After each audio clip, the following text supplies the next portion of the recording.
Okay, ladies and gentlemen, welcome to my live stream. Right now we're getting everything situated, so if you don't mind, wait for me a little while longer. So with that being said, I'm gonna mute this real quick as I get started.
皆さん、お待たせしました。これが知りたかったんですよね。チャス三本塾のアッキーです。今日はついにガとワをやりたいと思います。まず最初に言いたいことがあります。皆さん、ガとワどっちを使うかわからないと思っている人がたくさんいると思います。でもまずそれが違う。がとわが難しいんじゃなくてわが難しいんですよ。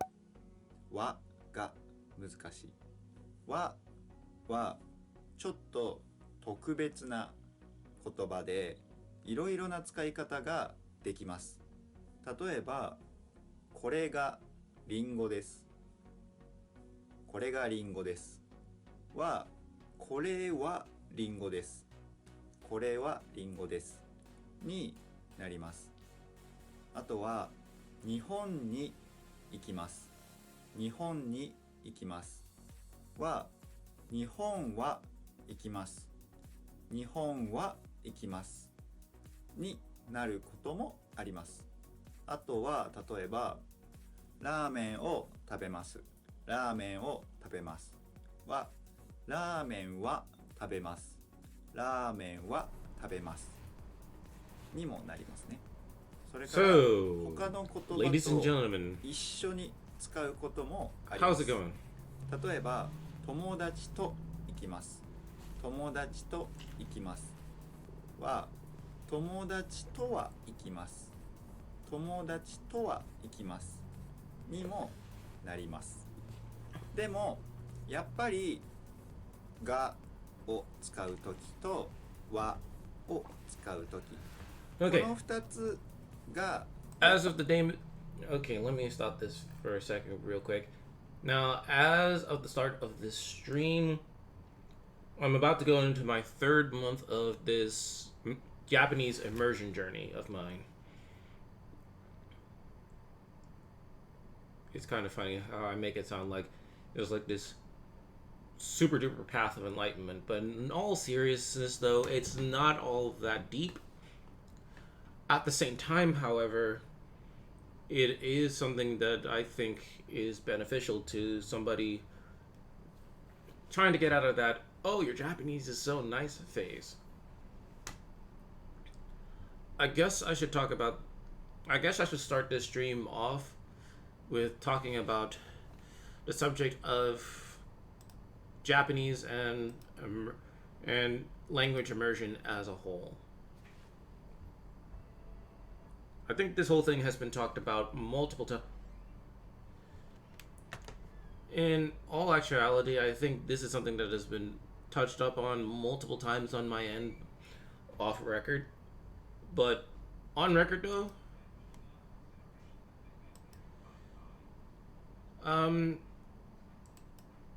it is starting to show some tremendous results. Being well invested into the world of immersion. At the same time, relying heavily on just watching something with the expectation that you're just going to absorb everything right on the fly just isn't enough. There has to be like a strong balance between watching something and then learning about it. Like, I've seen a lot of people in the AJAT community like really stress this a lot. Matt versus Japan, Kiradali, Ryan versus Japan, Brit versus Japan. They've all talked about it. Katsumoto has went on record with this as well. Like, the benefits to watching tons of native media in your target language is you master it. No, well, I wouldn't call... Okay, let me rephrase that. You don't just master it, you... Well, you can't really master it. Like, you get, like, a strong grasp. Like, you know enough survival Japanese to... You know enough of the language to find your way to the nearest restroom, hotel, etc. It can help you land a job in the country you're trying to go to. It really pays off at the end of the day. You can even translate stuff from your favorite show to some of your friends who might be interested. And that is a good benefit to have. However, there's a trade-off with this. And that one trade-off is it's a time-consuming process. And the more you invest in every other thing aside from what you're trying to accomplish, the longer it's going to take. And I'm starting to learn that the hard way. And it's not fun. It really isn't. Like, it super sucks. Now, that in mind,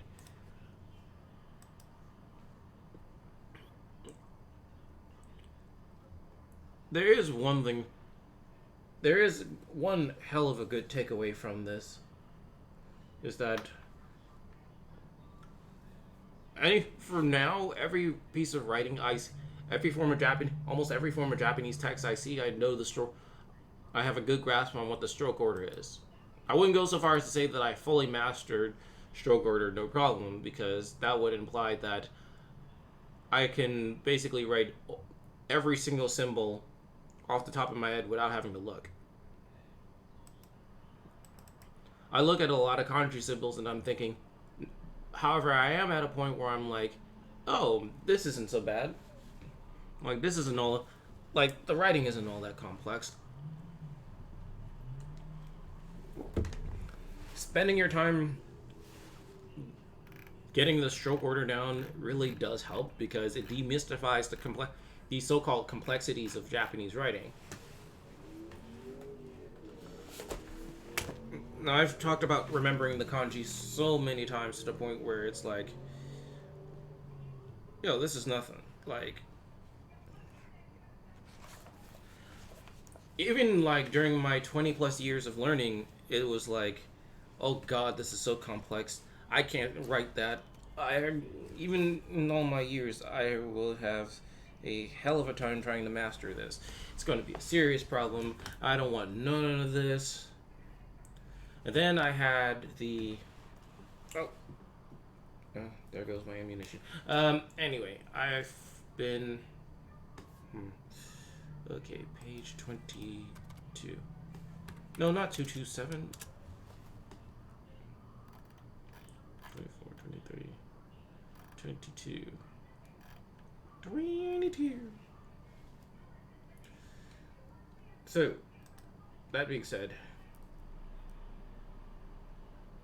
like, right now I am doing remembering the kanji 3, where I'm doing all of the extras, or I am writing down all of the extra characters complete with like not romanizations, but the pronunciations as well.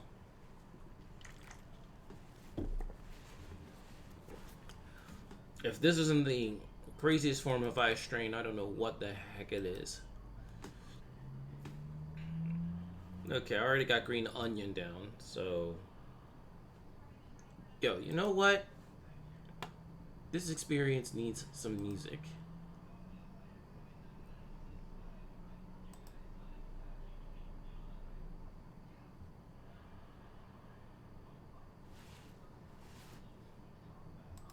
Or some form of sound. Basic Japanese words integrate. Huh. テレビテレビテレビ TV No.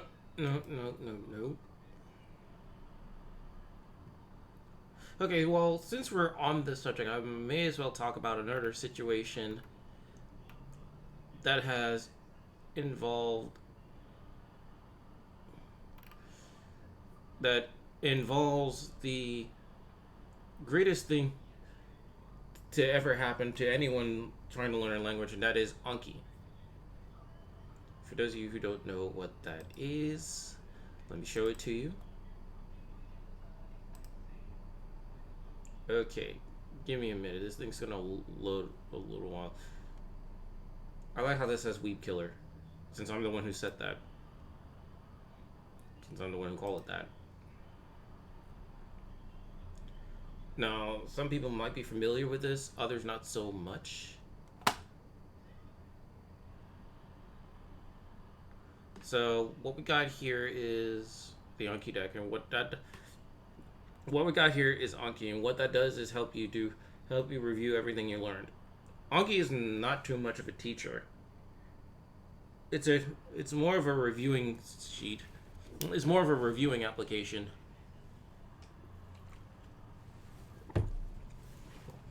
The sole purpose of Anki is to help you get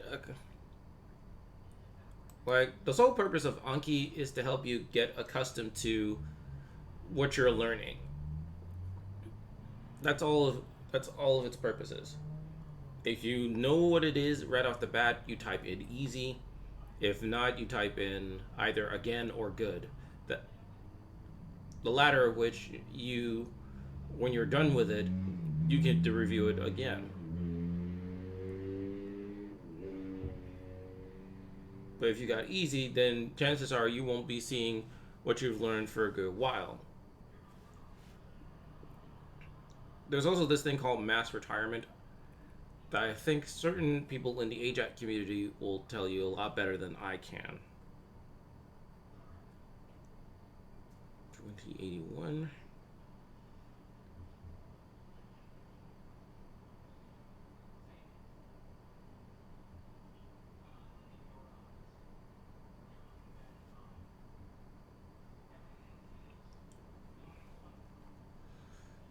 Oh, and this is the fun part. 2082 lottery. Let's dive in a little deeper into this symbol here.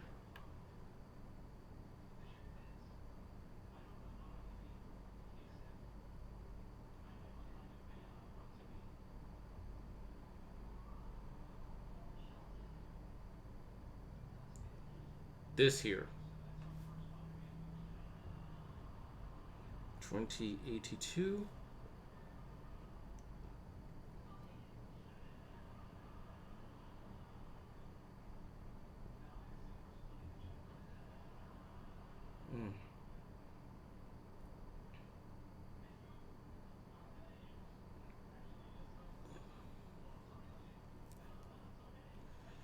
Yeah, that's right. I got music to post.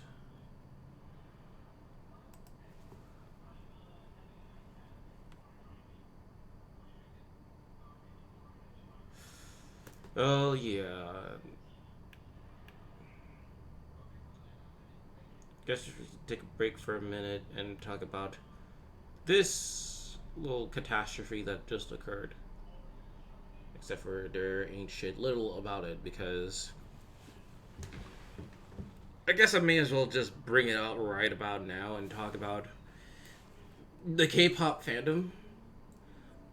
I'm just gonna say this right now. Not all people in the K-pop fandom are idiots. They're not. Some people in the K-pop scene, K-pop fan community are actually good folks. The problem is there are those that really want the world out of these artists.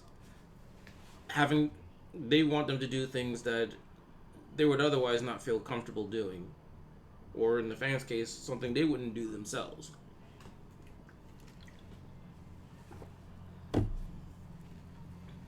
While there are some K-pop artists who are used to this and are thick-skinned enough to avoid it, one thing to be said is that this kind of thing can only go so... Thick skin can only go so far in certain cases, and this is where one has to simply draw the line. So, without even having to watch this, the only takeaway is that some people can be real jerks about what they don't understand, whether it's their favorite celebrity or not. Like, celebrities at the heart of hearts, as much allure and awesomeness they have, they're people too. They're human beings. They bleed like we do. They feel like they do. They laugh like we do. They cry like we do. What bothers me is why is it that when we see them take a vacation, it's a problem? Like, more times than not, they've earned it. Ooh, it's done. But seriously though, like, these people have like, celebrities for the most part have the most stressful jobs out there, and that is to please us with content and creation. Like, I don't understand why some people feel that they're entitled to these celebrities. Now, I'm not saying... Now, let's get one thing clear, though. It does not excuse the celebrities to be dickheads about what they're doing, but at the same time, some people just need to learn how to respect one another and treat each other like human beings. Just because they're giving you content to enjoy doesn't mean they're your slave.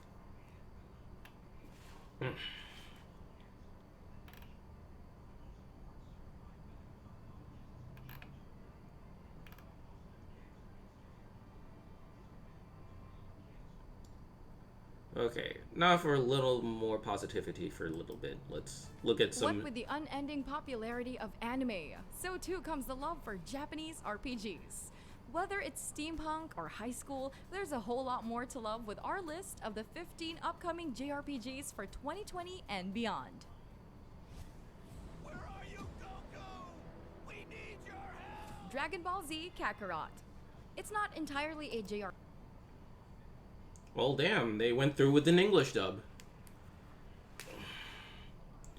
Well, that was inevitable.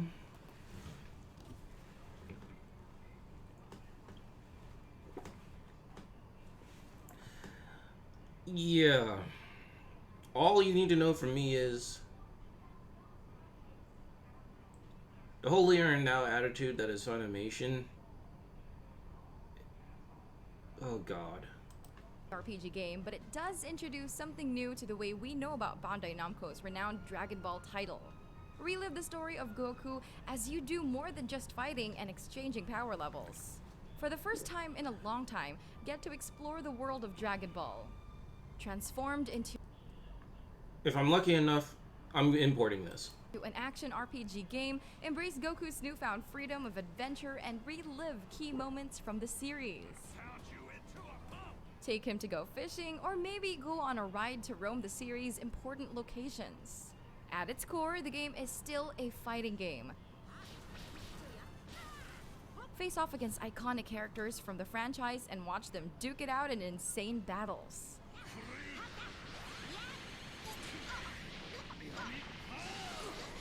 It comes out Oh, that's the voice I want to hear. this January 17th, 2020 for the PC, the PS4, and the Xbox One. Final Fantasy Crystal Chronicles Remastered Edition. Return to the hopeful spirits of the Crystal Caravan in this remastered version of the 2003 GameCube title. Crystal Chronicles I used to see a enhances the lot of experience commercials their about epic this. journey to cleanse their I don't world know if from I a saw this mysterious anywhere miasma. outside of the As internet, an but enhanced title, expect improved Yeah. visuals, sound, and other bonus content that make this adventure worthwhile. Team up with other friends online to help you in your brave quest.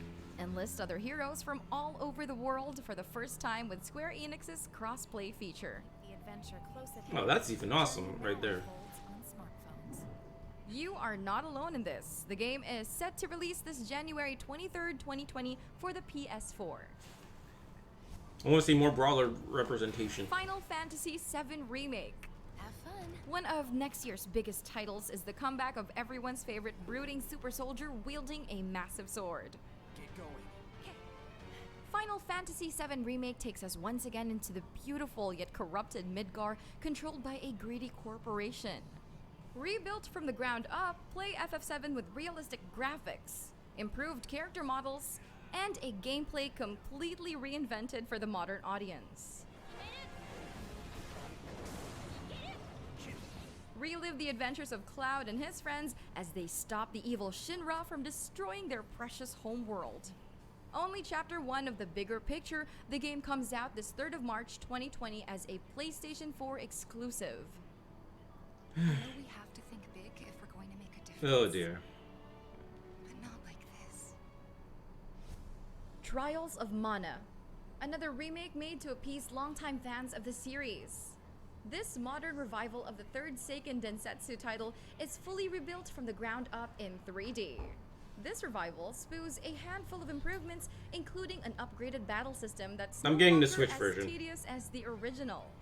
Aside from enhanced voice acting and visuals, you can pick your own protagonists that will greatly affect the entirety of the game's story. The legend of Mana lives on, and it comes out sometime this spring 2020 for the PlayStation 4 and the Nintendo Switch. Persona 5 Royal. Steal some hearts and reform society once again in Atlus's definitive Persona 5 experience. Royal takes you into the familiar land of Tokyo, Japan, where you still control the same protagonist, Joker, and meet a cast of memorable characters.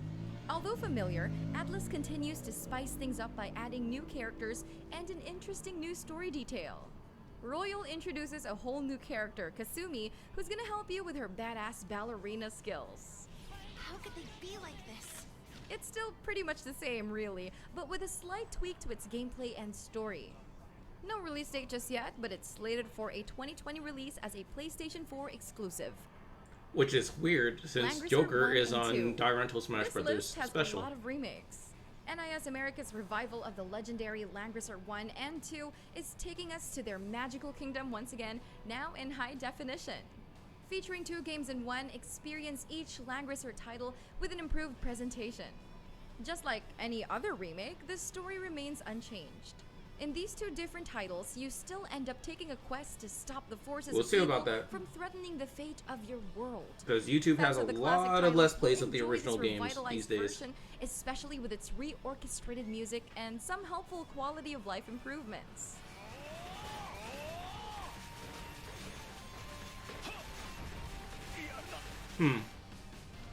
I wonder about that. Coming this early 2020 for the Nintendo Switch, the PC, and the PS4. Utawareru Mono, Prelude to the Fallen. Another title from NIS America, and another remake of a classic PlayStation 4 and PS Vita title. Uncover the origins of the Utawareru Mono as it finally launches to the Western shores.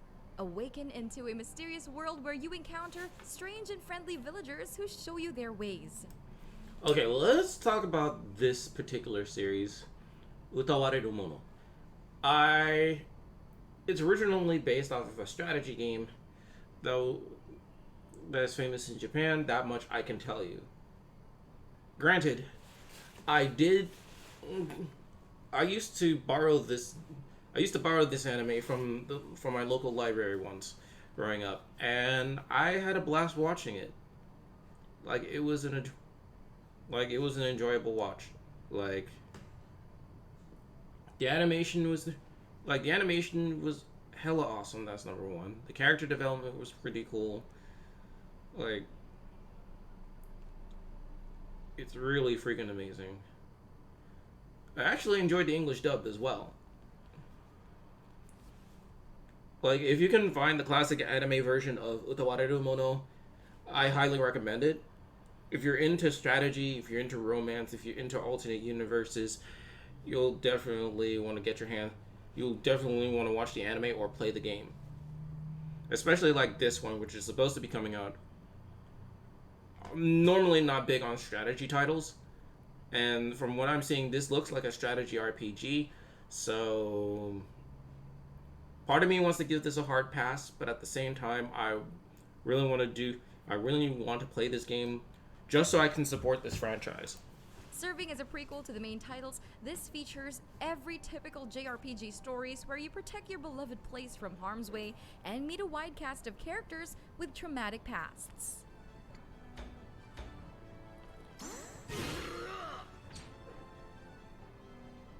There aren't many details about this game as of the moment, but it's slated to come out this early 2020 for the PS4 and the PS5. Tales of Arise. The latest of the Tales game and definitely the most ambitious of them all. Arise takes you into a divided world where the rich exploit the poor. Step into the shoes of two heroes born in two different worlds as they find a way to restore balance to this chaos.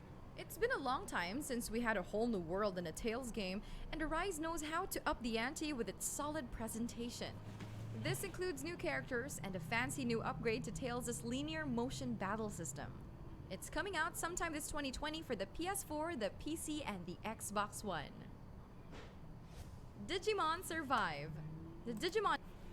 But yeah, the Tales of series. Part of the reason why I got invested in it is because of some of the games that they have. Legendia and Exilia. With a side of Graces.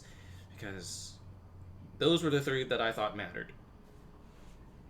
I hope they redo Tales of Exilia 1 for more modern consoles and for Steam.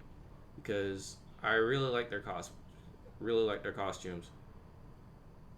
And I hope they keep those Star Driver costumes as well, because really loved it. Games have come a long way, and this latest title adds more flavor to the already interesting concept of these digital monsters. Digimon Survive takes you into an unfamiliar world where danger lurks in every corner.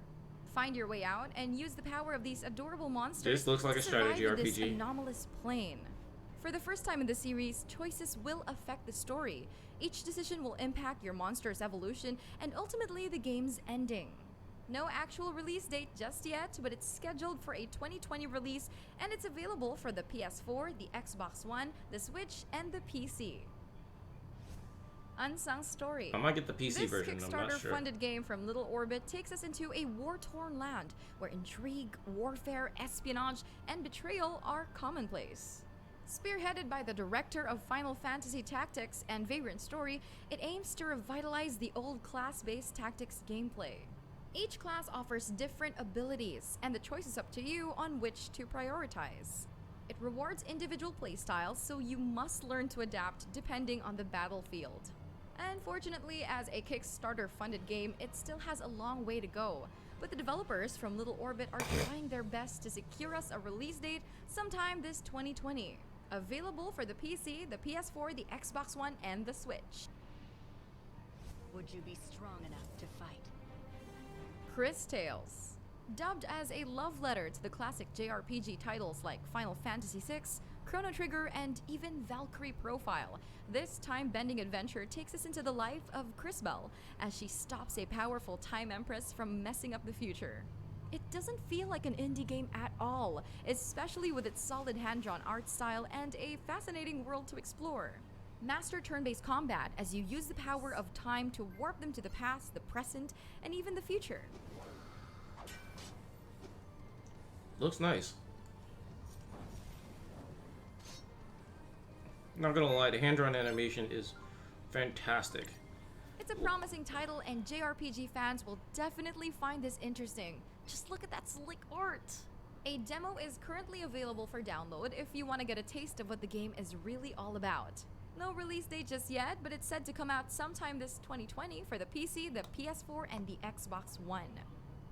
So no Switch release. Edge of Eternity, a beautiful indie JRPG from Midgar Studios. This game is definitely inspired from the modern Final Fantasy titles like 13, 15, and 12. Set in a world torn apart by a mysterious disease, it's up to you as the hero to find a cure and save its fallen kingdom. Engage in a dazzling turn-based combat where you outwit your opponents by using the environment to your advantage. That sounds an awful lot like End of Eternity.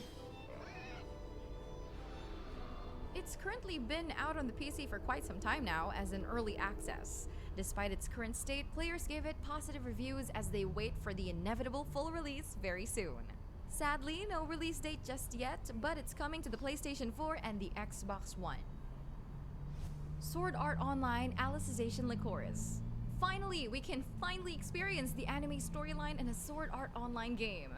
Assume control of Kirito as he goes on a quest inside the underworld, a mysterious virtual world in SAO's Alicization arc. Gameplay is as intense as ever, especially with its stunning new visuals.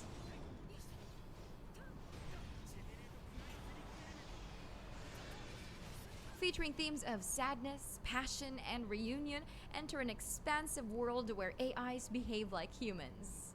And like the anime, meet your favorite SAO characters including Yujiro, Alice, and so much more. No release date just yet, but it is available for the PC, the PS4, and the Xbox One.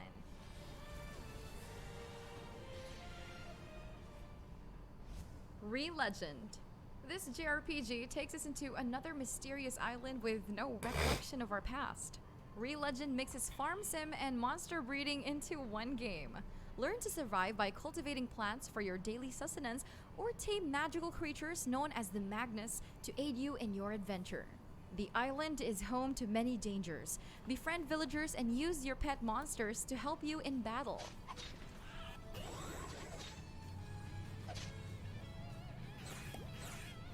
But you're never alone. With its online functionality, carry out activities together and conquer its small world. No release date yet, but it's coming out for the PS4, the Xbox One, and the Switch. I want that sword. Soul Saga Episode 1. Another Kickstarter-funded game on our list. This game borrows notable elements from known JRPGs like Chrono Trigger, Final Fantasy, and Breath of Fire. It takes us into a magical world torn apart into 3 distinct parts. As the hero, you embark on a grand quest to uncover the nature of the world and meet a lovable cast of characters on the way.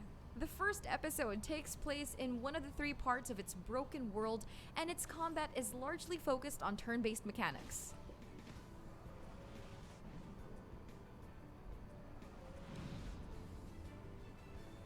So far, the game still has a long way to go, but hey, you can support the dev on its Kickstarter if you want. No release date just yet, but it's coming out on the PC, the PS4, and even the PlayStation 5.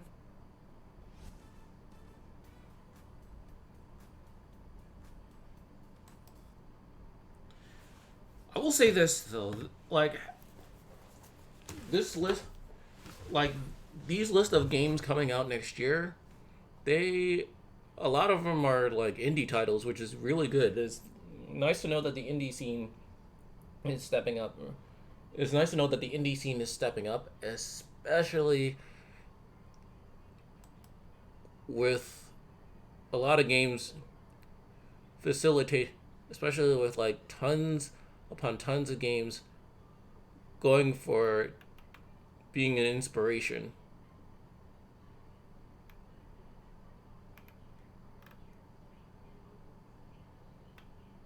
Which I think is pretty cool.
Battle Strike Team Space Deleter.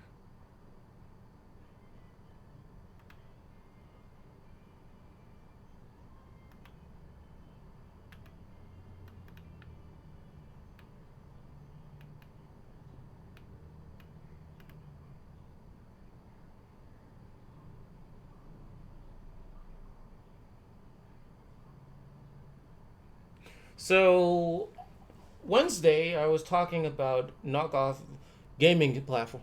I was talking about knockoff gaming systems. But before we go into that, I want to talk about something. I want to see something. When Nintendo Switch Online launched, we gave it a service called NES Nintendo Switch Online that allowed you to play NES games on your Nintendo Switch. Recently, we updated Nintendo Switch Online with SNES Nintendo Switch Online. Now you can play your favorite SNES games anytime, anywhere on your Nintendo Switch. Which is awesome. However, coming 2020, Nintendo Switch Online is about to get a major upgrade. Introducing GameCube Nintendo Switch Online. Simply loading up the GameCube Nintendo Switch Online app transports you into a library of over 20 of the greatest GameCube titles. I have a hard time Select believing this. the box art of the game you want to play. In this case, we'll choose Super Mario Sunshine and jump right on into the action.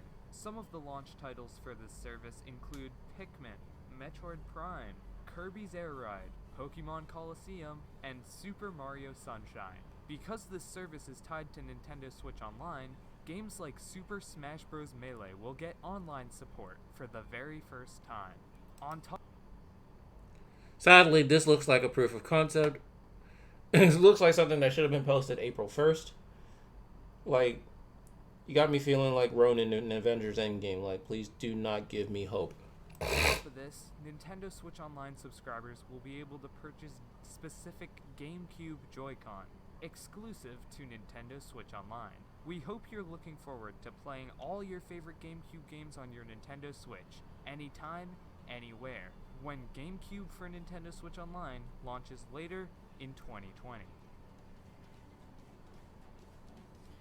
Hey guys, it's Thomas from the Switched Up, and obviously that will probably never happen. Normally when I make these types of videos, I like to talk in this after video section about why I think this could happen and that sort of thing. However, GameCube titles will probably never come to the Switch, at least in a subscription-based service like this.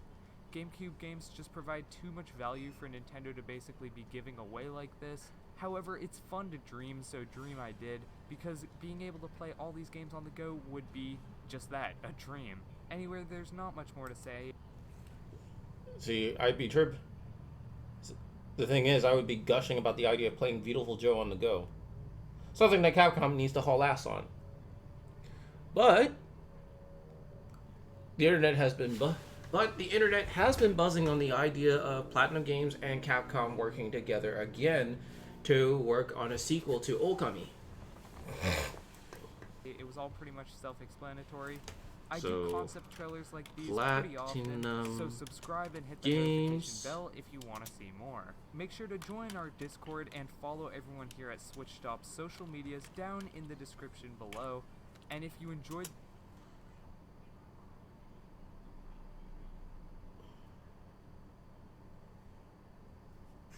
Oh, come on, stop screwing me.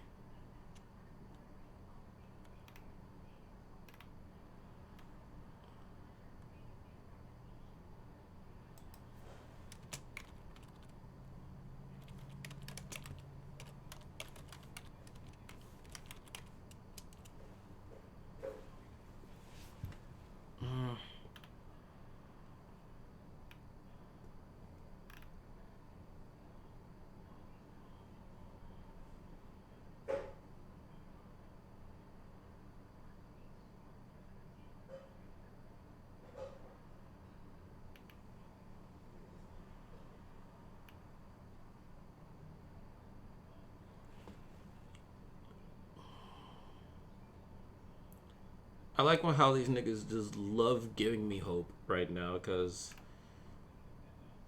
this is crazy.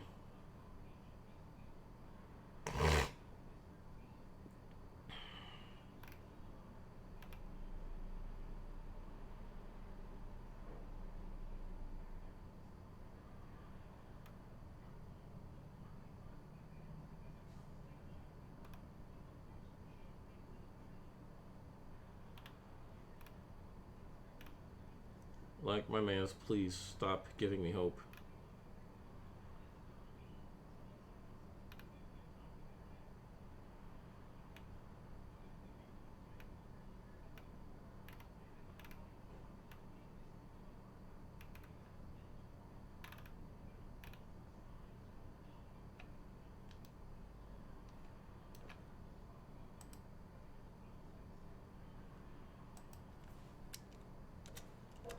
I forgot Platinum Games is one word.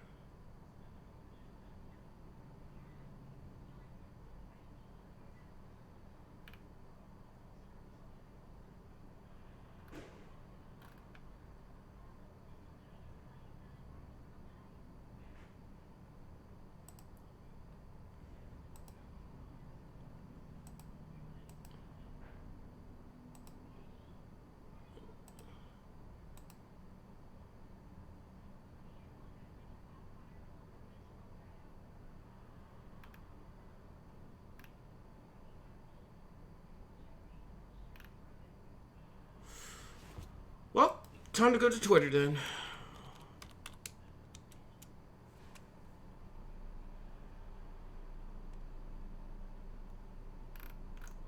I have to be careful where I go because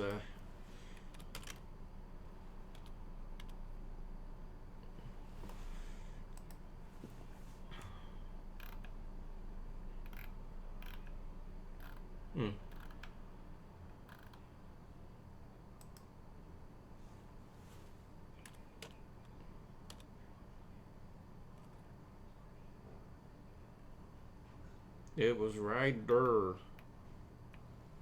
Oh my god.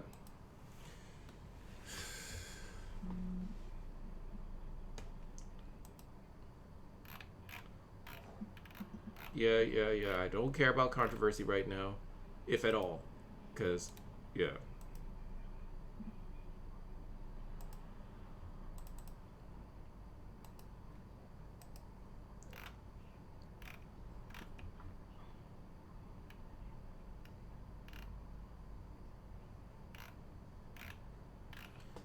Like, we're right there.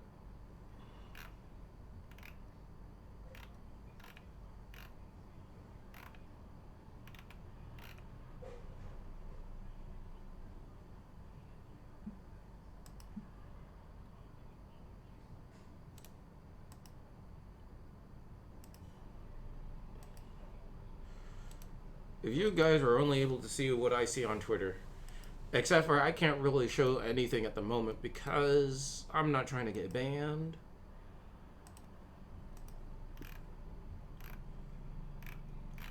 Fools wildin'. Fools wildin'.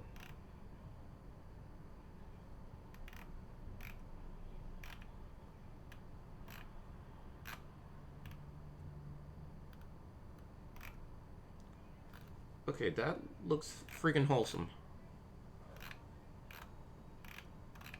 But there was a tweet talking about Platinum Games wanting to do a collaboration with Capcom again to do a second installment of Okami. For those of you who don't know what I'm talking about, Okami is a game directed by Hideki Kamiya, which centered on Amaterasu and her quest to protect her land from evil gods and spirits and demons and things like that, and restore the beauty of nature. What was cool about it is that it was more than just some stylish action game with colorful graphics. It had a unique battle system, which I really want to try out.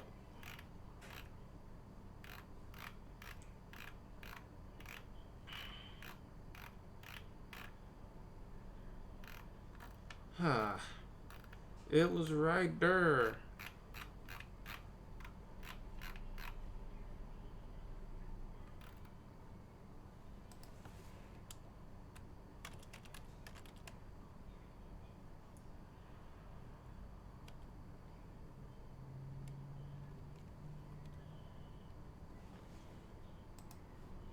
Like, they were called out not too long ago.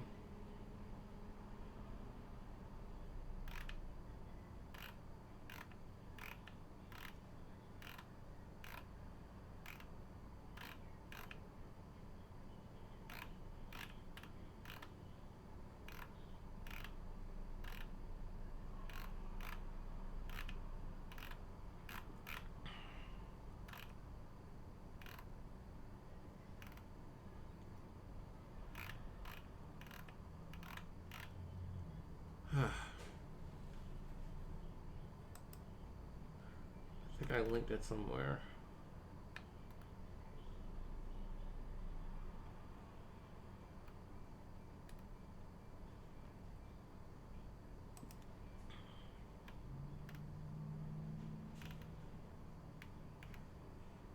All right, there we go. This is it. This is it.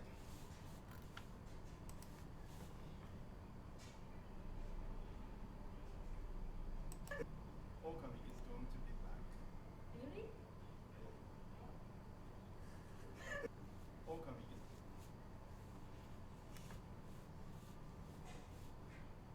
is Ikumi Nakamura. Okay, it says Okami's going to be back. We're going to make Okami sequel, and fans are looking forward to it too. You guys want to see Kami as Okami again, right, everyone? I want to work on it too. Okamiをまた作りたい私たちです。Praying hands and a blushing smile. Ikumi Nakamura.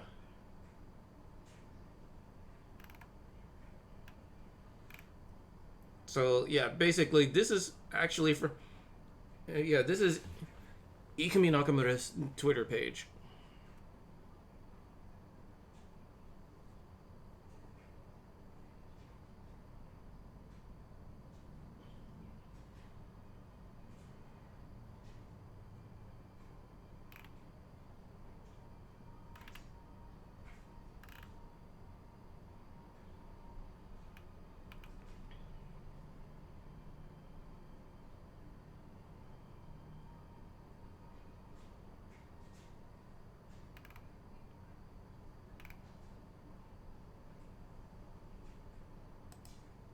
Like this picture right here, like these two slick whiling at the studio. Wait.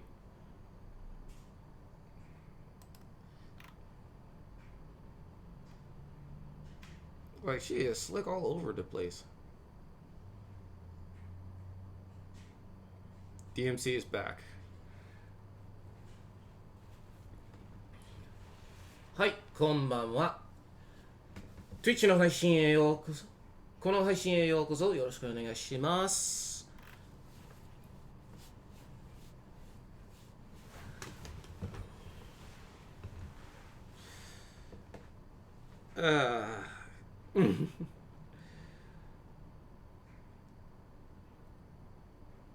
Like this is just too much fun right here. Like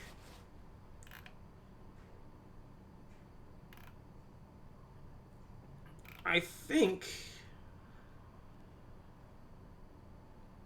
はい、日本語ができます。Yes, I can speak Japanese. But I am still learning. Granted, a lot of my streams nowadays do say that English and Japanese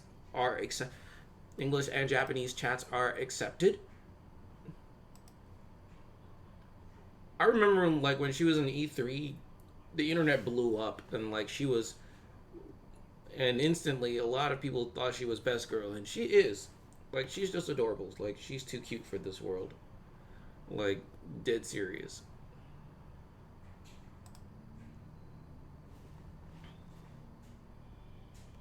Who is she, you ask? This is Ikumi Nakamura. She is a game developer. She did like a press conference concerning this one game that she was in cooperation with during E3 2019, which just passed not too long ago, which just passed a while ago. Like right now I'm on her Twitter page and she's hosted like tons of pictures on her page of her time at Platinum Games. I miss her with the glasses though, but she's still cute though.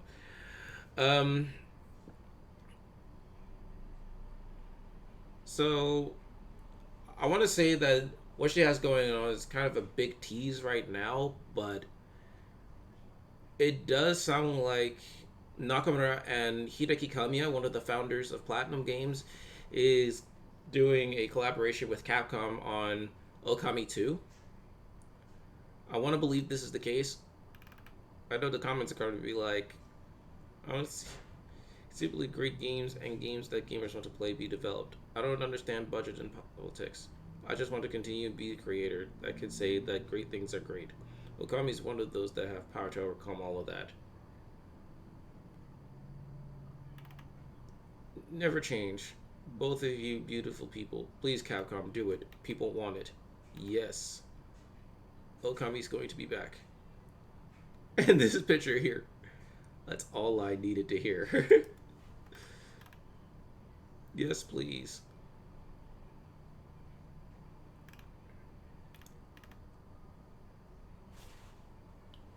I knew it. I knew it. I knew somebody was going to do something like that. I hope you see a new Dragon's Dogma game more than anything. I can't say that I'm big on Dragon's Dogma, but for the fans' sake, I really do hope that's the case.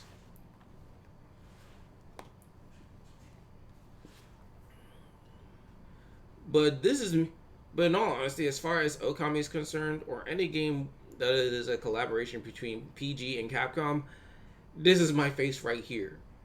Like, I'm still waiting on Beautiful Joe 3, though. These comments, though. Like, oh my god. Kramer.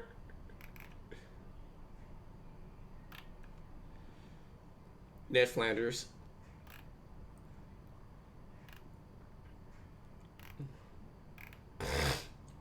Like, wow, Chuck Norris approves. Wayne's World. Oh, God. I don't get the context behind that, but okay. I mean, I'm not gonna lie, Capcom has made a lot of interesting games in the 2000s. Okami being one of them. Especially God Hand. Like, a lot of people were tripping about that. I'm gonna cry. This is great news. I just feel like my heart's going. I'm surprised this is not on. You know what? Let me investigate something. Ikemi Nakamura.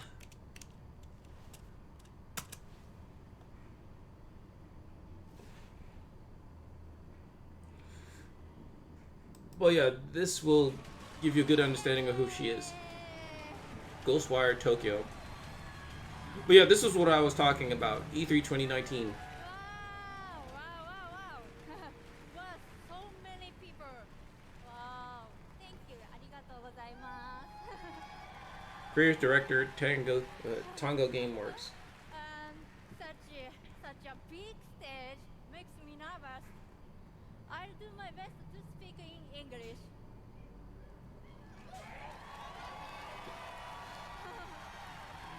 If I was in her shoes, I'd feel the same way too. I'd be like completely overwhelmed. Making a new kind of action adventure game. It's spooky, but not the survival horror game that we are known for. People are vanishing in Tokyo. You must find out why. You will encounter conspiracies and the occult.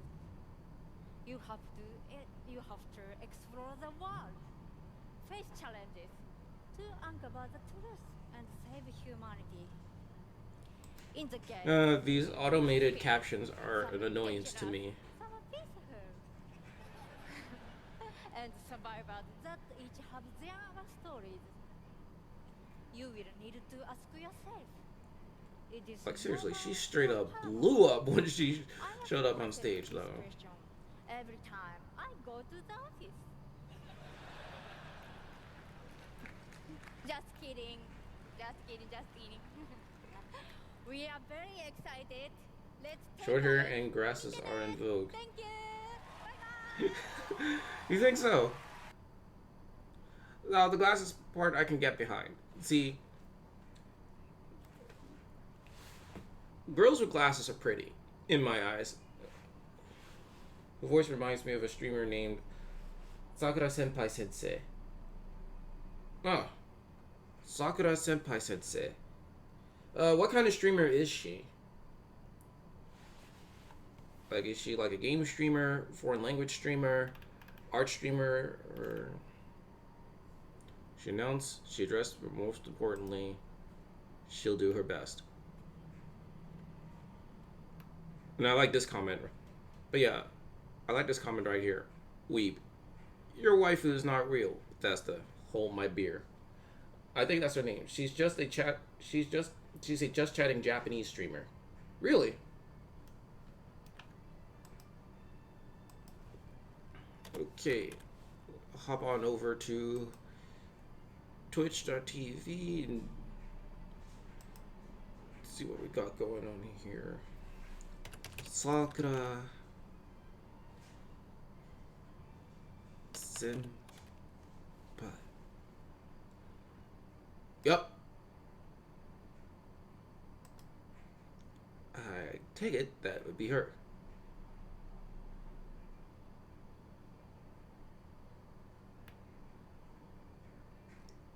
Wow. Wow. Wow. You got it. I can't tell. Oh, don't say that about yourself, my dude. Like, I mean, it happens to the best of us. I know how you feel. Like, you're trying to find a particular YouTuber or Twitch streamer, and then you forget that person's name. If you listen to her voice, it sounds the same. Alright, I'll check her out. Yeah. 12 minutes, blah, blah, blah. Shake, earthquake star, shock absorber, like the suspension, like the yes. Still very like Today's Japan news. This was yesterday. そうね。こうね、this is ground で、こう like this then こう。like this. So とても美人な。can't explain well. But that place gonna be suspension and actually だから actually this is really あの声が歌手みたいだ。よし、フォローしておこう。big mansion に big how to say mansion is okay? That type of scraper building. Yeah, like I see, like I can hear the resemblance right there. Like 2011 never it was like magnitude 9 huge earthquake but even one building didn't collapse like that. ヨ So ガ actually this type of ヨガっ big ていうの mansion は is 新しいアルバム。 Why? Never. Why? Because tower mansion. What's the definition of tower mansion? How much higher than we can call tower mansion? There's no rule, but we imagine like this 60 meter. It means like 20 floor. If there's 20 floor, then we call this is tower mansion. We call it tower mansion. Okay, if I get a chance, chances are probably check her out. Like, she seems pretty cool. That being said, yeah. Wow, don't poop in the bath. But title like that, don't poop in the bathroom. What other things she has? No, they're like 12. $80.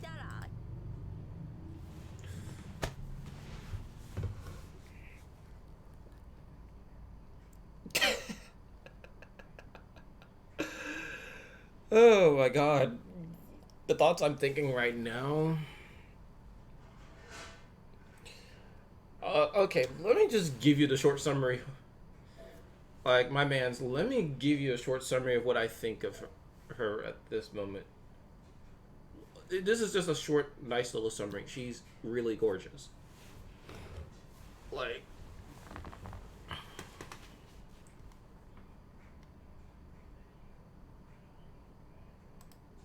but yeah, let's.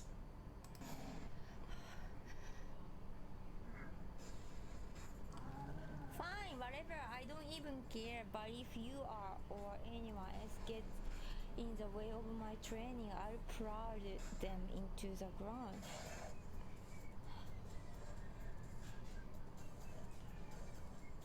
Okay, hold up. I know that peripheral she's holding. It's that new peripheral for the Nintendo Switch.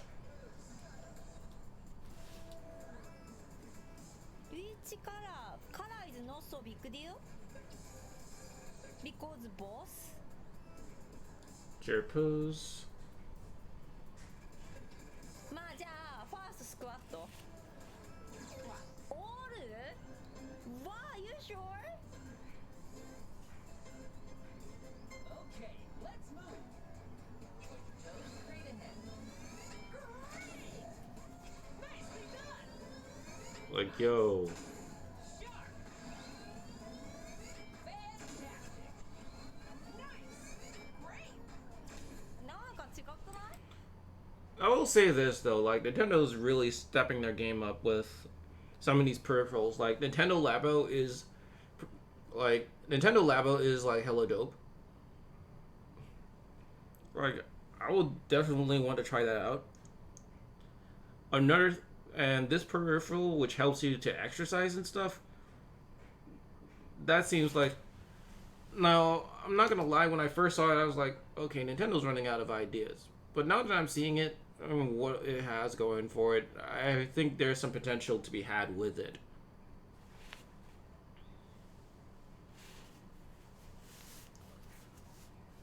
Hmm.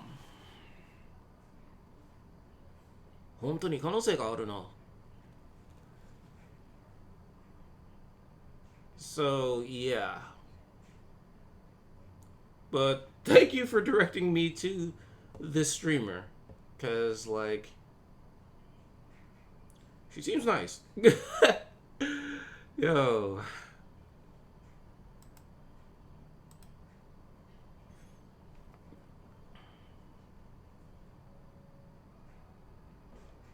Wow, just seeing Johnny just prance around like that in his advertisement. Yo. Okay, let me switch to my camera because, like, Twitter is a beast in of itself, and I'm not trying to get banned because of other people's decisions.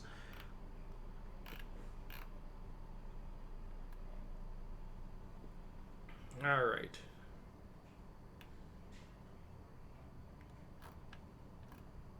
And scene. So we got this here. テレビアニメ入植転生2020年放送監督はゲーマーズ岡本学アニメ PD も解禁解禁動画あり確かめてみるか How long have I studied Japanese? Well, I've studied Japanese. Well, I've been studying Japanese since I was 12 years old, so it was like well around 21 years ago. So yeah, I'm pretty old. I'll be 34 next month. And about the experience, like, I'm not gonna lie, like, it was a fine experience studying Japanese, but the problem was the resources given to me compared to how I'm learning now was rather and not very welcoming. Like, it was confusing in certain areas. There were moments where I felt intimidated. Especially when I saw kanji like this. Like, see this right here? Like, this right here? This doesn't intimidate me as it used to during my time studying Japanese during my youth. Like, I would see symbols like I would see symbols like this here or that. I would see symbols like this and this, and I'd be like, oh god, I'm gonna die. But nowadays, and thanks to some of the new things I've done, it's like, oh, this is nothing. Like, seeing this, I can write it in my sleep. But regardless, I'm still learning. And right now, the best learning methods I have done is, number one, immersion. Like listening to Japanese podcasts, watching Japanese anime in its original language with Japanese subtitles, I'll explain about that later. Another thing I do is play video games in said language. Set a lot of my electronics to Japanese as well, be it the PlayStation 3, PlayStation 4, Nintendo Switch, or even my computer.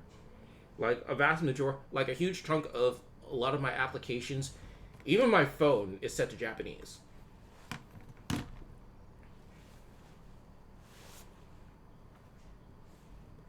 However, another thing I do, like, since my stash of anime or anime I watch on the internet has Japanese subs, there's a site for that actually, which I'll explain later.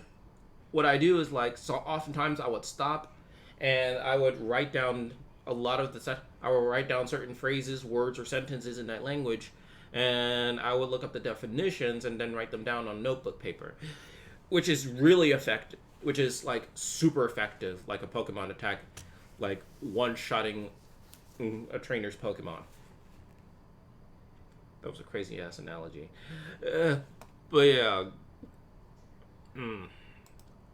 What I really want to know is, how am I going to present one of my learning methods without getting busted?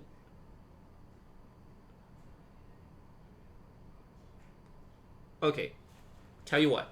What I'm gonna do is I'm going to open one of the shows that I am currently watching at the moment, either a show or a movie.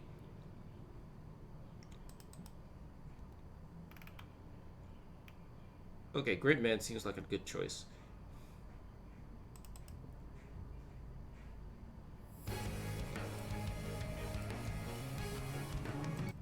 No, we're not getting busted. The hell are you talking about? Okay, so come on. All right. Sounds like good methods. It really is. It's a very effective method because, like, the more you listen to stuff in Japanese, especially when you have it in Japanese subtitles, you get a good grasp at it. But just one method is not enough. Like, you have to rinse and repeat, like, multiple subjects in a single day. Like, here's an example.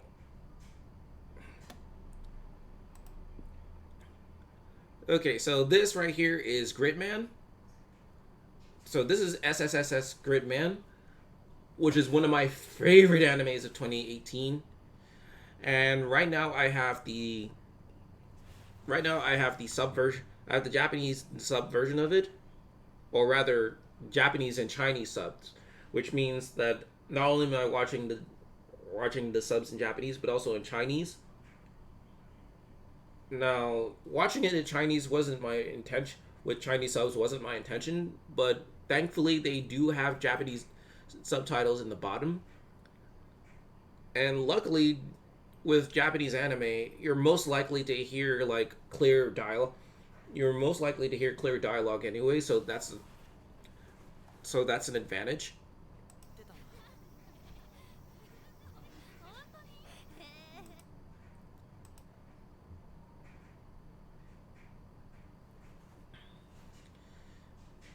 Like, this, like, it's very effective. And whenever I come across a sentence that interests me or whatever, what I do is write it down on a sheet of paper. Like, I've stocked up on notebooks ever since I got started on this whole mass immersion method, which I think is really cool. Like, also kind of like, yes, definitely, like, closed captions. But as far as, like, watching something in the same, with subtitles the same as the dialogue, this wasn't my first rodeo. Like, the first time I did this was when I went to this convenience store all the way in Doraville, Georgia. It's a Japanese convenience store that makes DVDs of, like, various Japanese programs and movies for you for $2. I don't know if they still do it for $2, but when I was there years ago, it was really cool what they did. And I got my hands on it. So I got my hands on the DVD that they made for me. I watched it and decided to watch it in closed captions. This was at a time where I wanted English subs. Boy, if I knew then what I knew now, I'd be like hella fluent by now.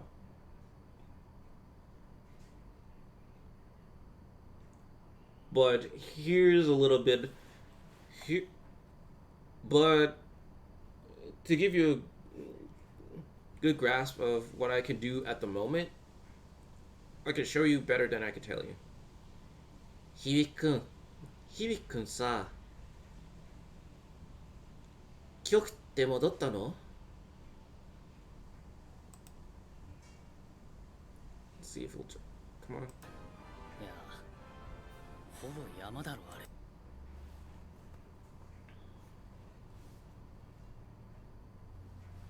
ほぼ山だろあれ。So you kind of get a good idea of what I'm getting at here.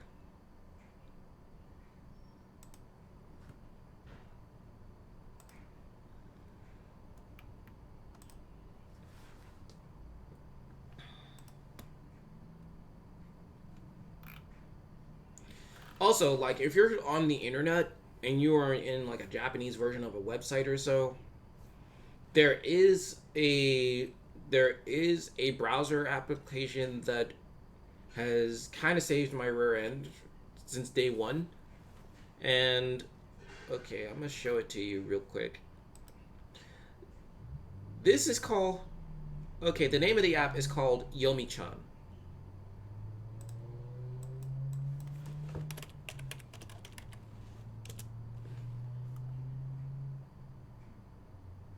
Shinmeikai dictionary for Yomi-chan. I could definitely get my hands on something like that. Yeah, what I need to do is get Japanese like full-on Japanese dictionaries of these. Yomi-chan, I'll have to... Like, if you have, like, Firefox or Google Chrome, you can download it. What you can do is have it installed on your browser. For me, since I've already downloaded it, what I do is hover over the text. I can either use the middle button on my mouse or I press shift. The second option of which is much more effective and a lot less confusing. What it does is, like, on the spot when you press shift. Okay, let me click out. Press shift and hover over here. Like, if you see this on here, it records the voice. What it does is play the voice of what that word is. Not only that, but gives you the proper pronunciation as well. There are different interpretations, each with, you even have like individual kanji that it corresponds with.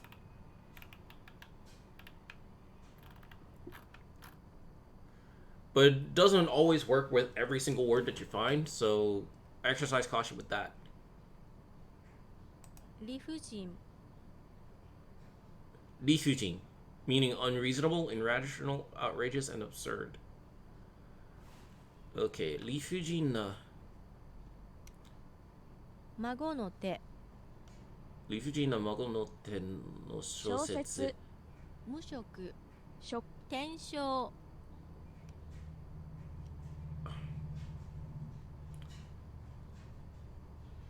Mushoku Tensho. Like, it really is useful, but don't rely too much on it, though.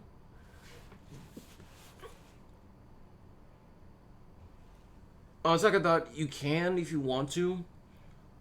So, like, whenever you're in a Japanese website like this one, and you have Yomi-chan installed, you can look up words and stuff, and it will save your butt.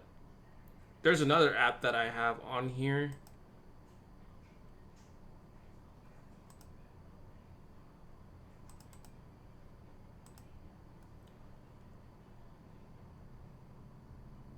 And I freaking read that wrong. Like, initially I mispronounced the second half of the title as Mushoku Tensei, when it's actually Mushoku Tensou. But then again, let me watch the trailer real quick and see.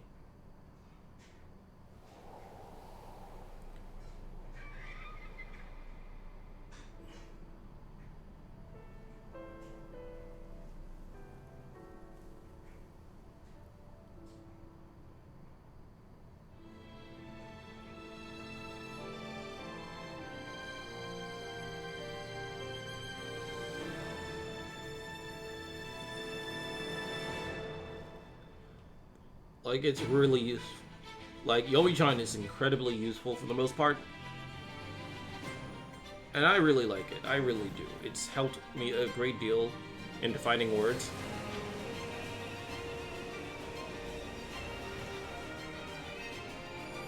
This anime looks pretty nice. I hope they keep up with the animation later on, once the series comes out.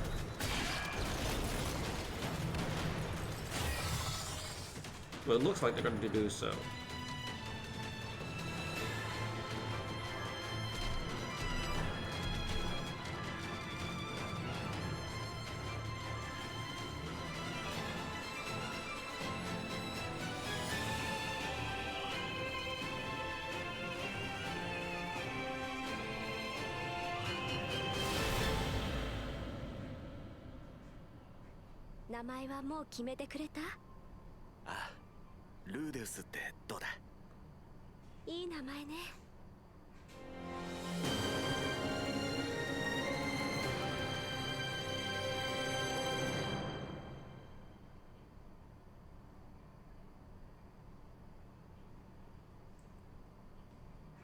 Wait a minute, I need to hear that.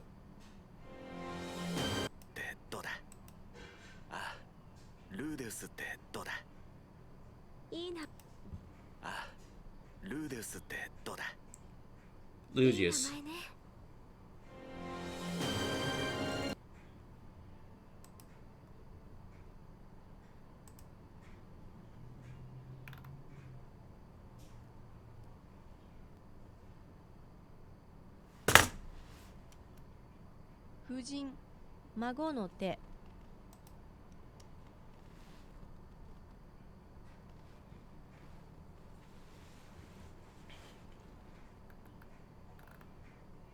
Know Showa60, the television series, it's supposed to be based off of a light novel.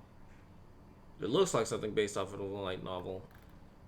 So, yeah.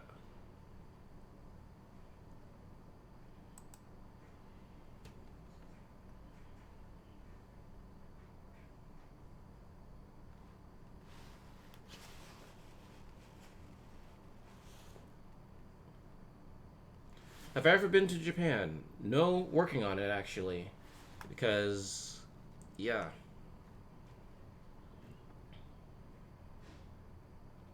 Making sure I'm getting ready.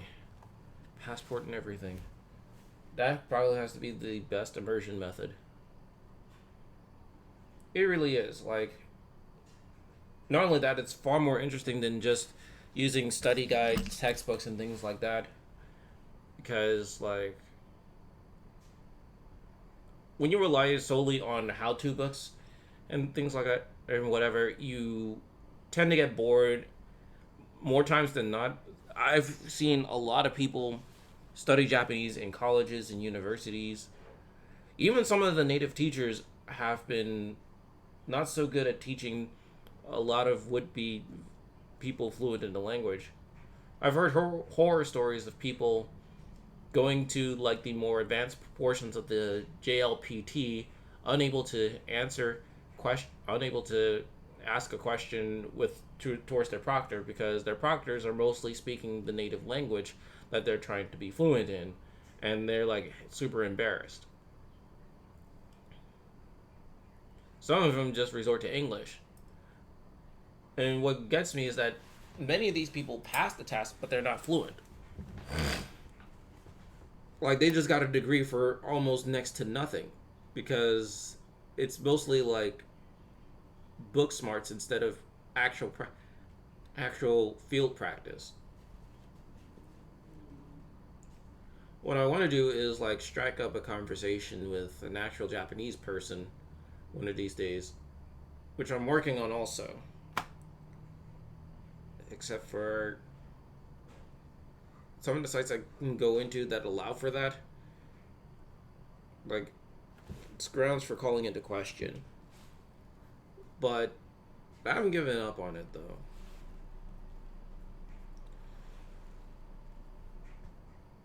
But yeah, learning Japanese through anime, through movies, through dramas, it's actually pretty good.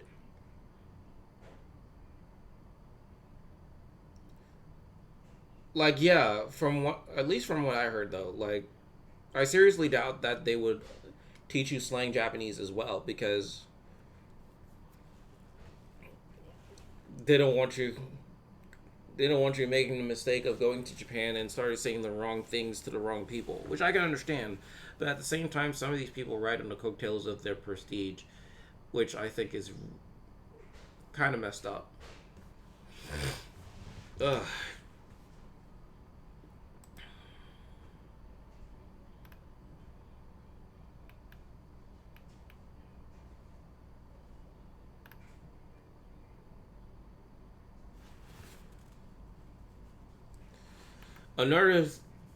Another thing you could, true, it's best to come off too respectful than come off rude. Yeah, exactly.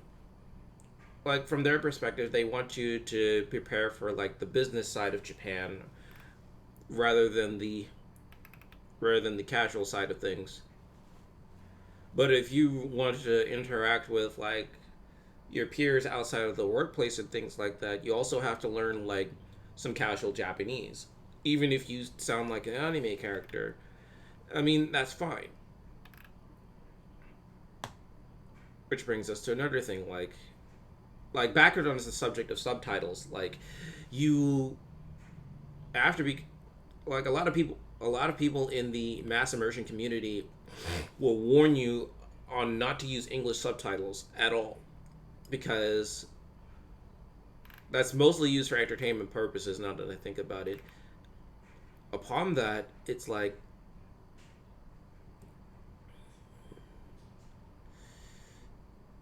you gotta be careful, because like, you won't really learn much if you're trying to base your Japanese learning on the English side of things, which kind of negates the purpose of learning a foreign language in the first place.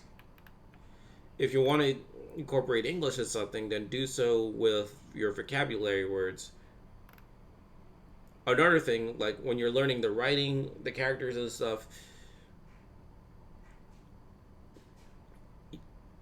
if you're going to, upon getting started, you have to learn basic hiragana and katakana.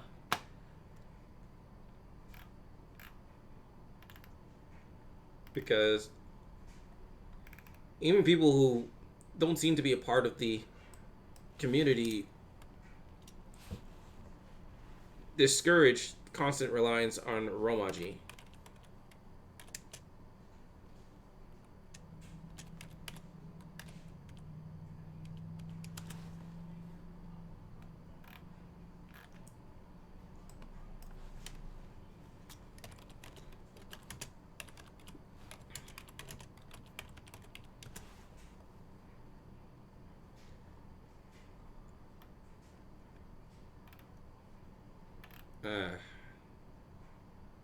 Look, life lessons is good and everything, but okay.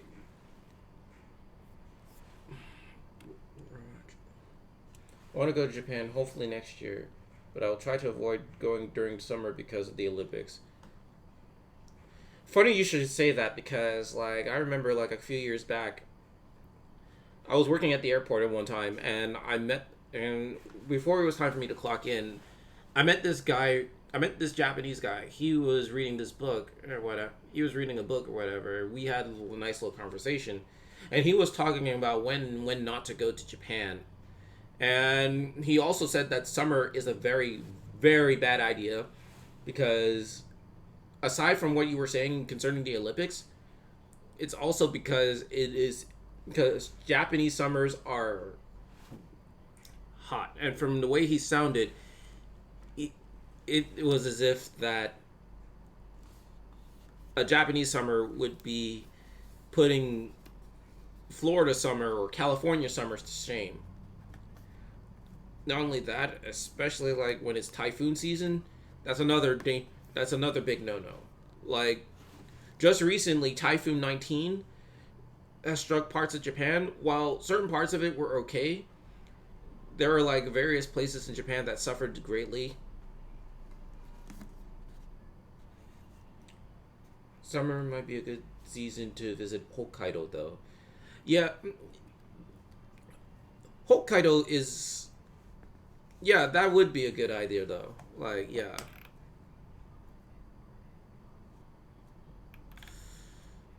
Jesus Christ. Don't. Wow.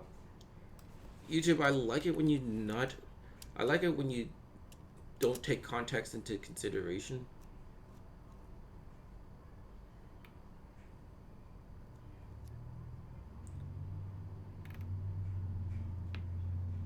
Blah, blah, blah, blah, blah.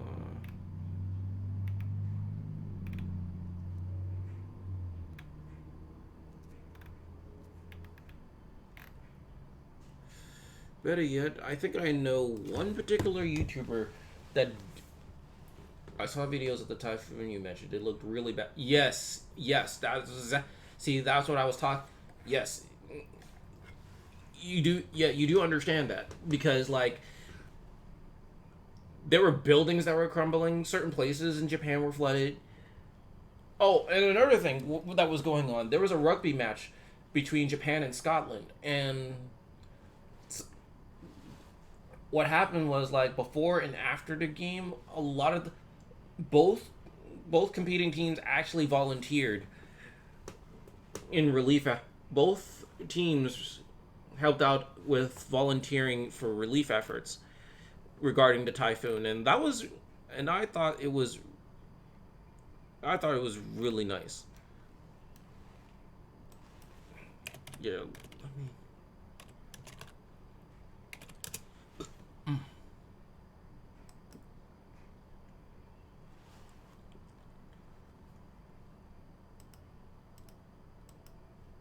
No.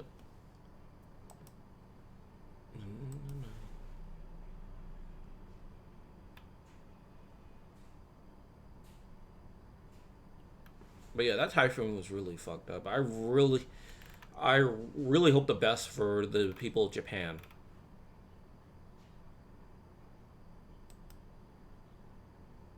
Hey guys, welcome to my channel Nihon. Now,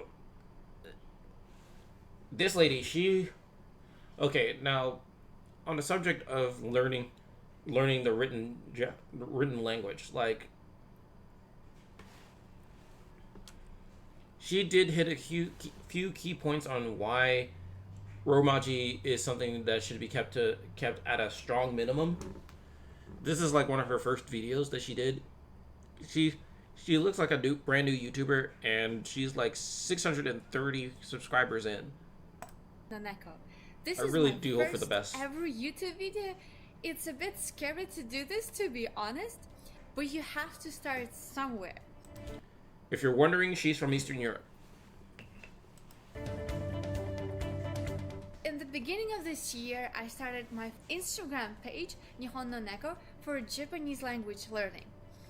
It's been an exciting journey so far. At this point, we've gathered 1,300 people in less than 2 months. Can you believe it? It is really exciting. I feel really huge responsibility to deliver my best and to listen to all of those voices how to make this better. The question that I'm getting a lot is, can you include Romaji? Now this is where I have trouble to listen, because I feel really strongly about not to include Romaji. You have sentence with hiragana and kanji, and then you have just hiragana to let you know how those kanji are read. If you want to learn Japanese language, you have to start with hiragana. Yes, the Romaji might be a first step to switch to hiragana, but barely one day, maybe a week. That's all you get. In this video, I wanted to explain why is it so important to make sure you don't use Romaji, and also Before I continue on this video, there is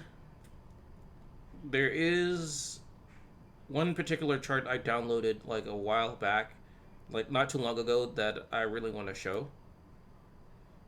Okay, let's go to farm. It's not there. No.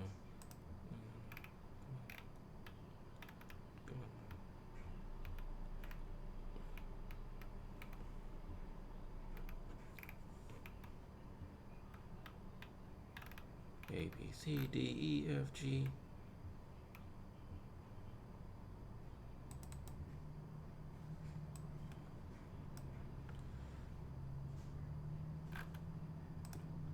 So yeah. This is an example of a kana chart. Now, when I decided to jump ship from Romaji to kata to hiragana and katakana, I didn't use a chart. Instead, I used... Okay, on second thought, I did use a chart. I wrote a lot of these symbols on paper and repeated them multiple times throughout the week. And it actually paid off. It helped me a great deal to get the stroke order of these things down. And I think that this is something that people need to do when they ever get... I think this is something that a lot of people getting into Japanese really need to do in order to get a feel for the language itself. Because if you're trying to learn Japanese through relying on things being explained in English all the time, then you're really in trouble. Which isn't to say that it's a bad thing, but it's how it's approached that needs to be dealt with, that matters. But yeah, this is an example of a hiragana chart. Everything reads from right to left, up and down, kind of like how you would read in an actual manga. Speaking of, I think I have... No, I do not have that opened yet. Oh, on second thought, I do.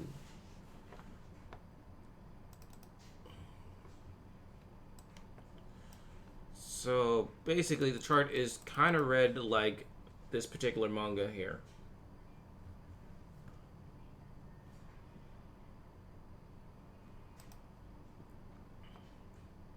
But I like this particular chart. Not only does it give you all of the hiragana and how it's set up, but it also gives you like the stroke order for it as well, because just because it's simple Japanese characters doesn't necessarily mean you don't necessarily need the stroke order. I mean, but yeah. I don't want to be that negative person that just tells you what not to do. I don't think that's very productive. So I wanted to give you guys some tips how to make this hiragana learning journey easy and fast. First reason why not stick with Romaji is plain simple. It will slow down your learning. Why would you do this to yourself? She is not lying though. It took me a couple of years before it took me until I was like around at least 26 to realize this. I don't know why. But that's how I did. Like, when I first saw like hiragana and katakana while I was studying Japanese, I was scared and intimidated because I couldn't read it for anything.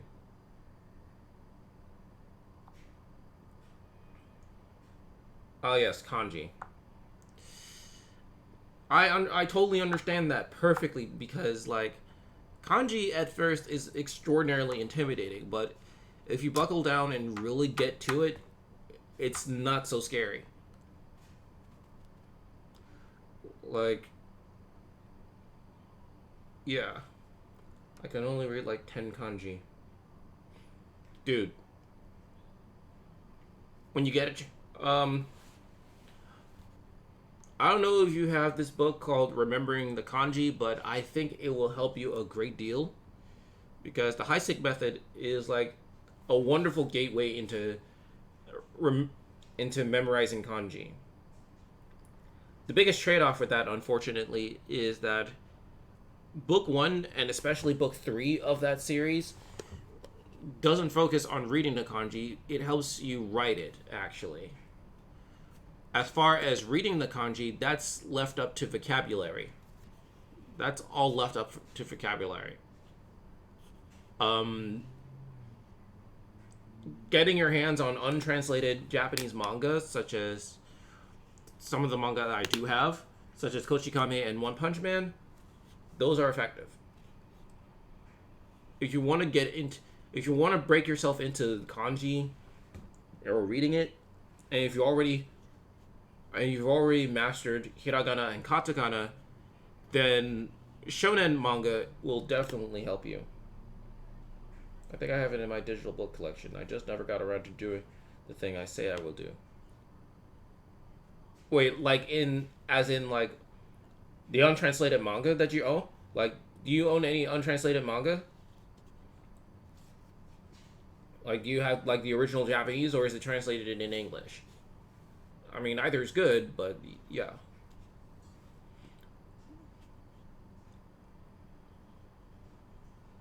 Oh, the remembering the kanji book.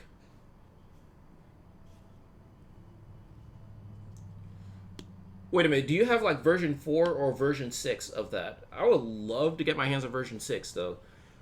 Like I've already completed the first version. I already completed version 4, and it has helped me a great deal. But I would like the most recent one. Yeah.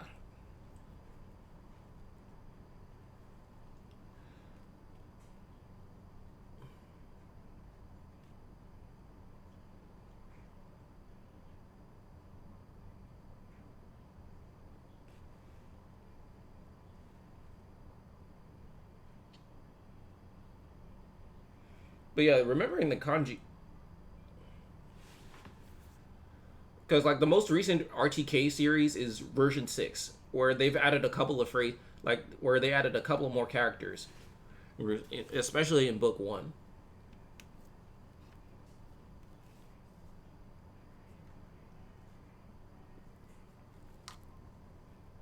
What I might do once I'm done with at least half of book 3 is do a review. That's granted if the ruling on my notebook paper is big enough for that.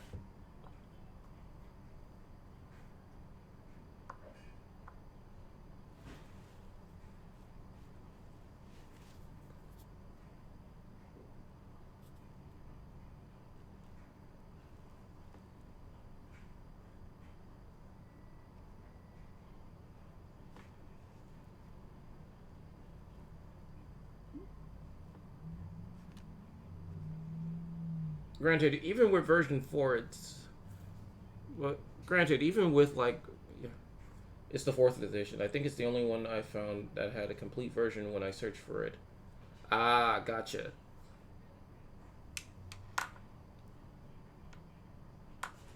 But yeah, I used version 4. But yeah, I used version 4 for RTK, and boy,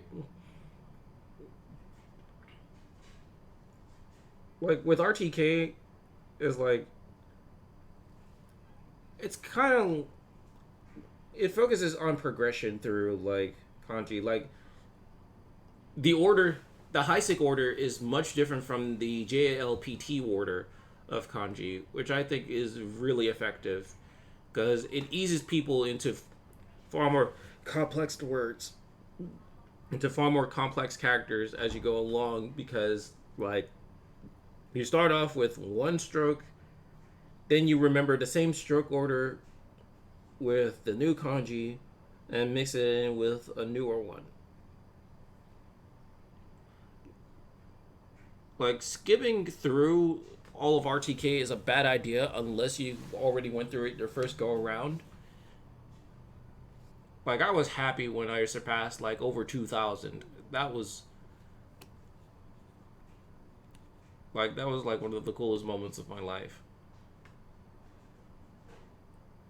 I loved it because the amount of time it took me to get all the way to N3 kanji, I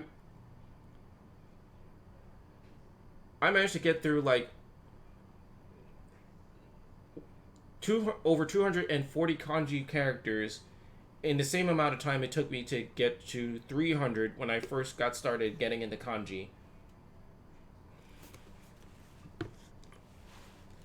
It's a matter of like it's really a matter of getting like right down to it.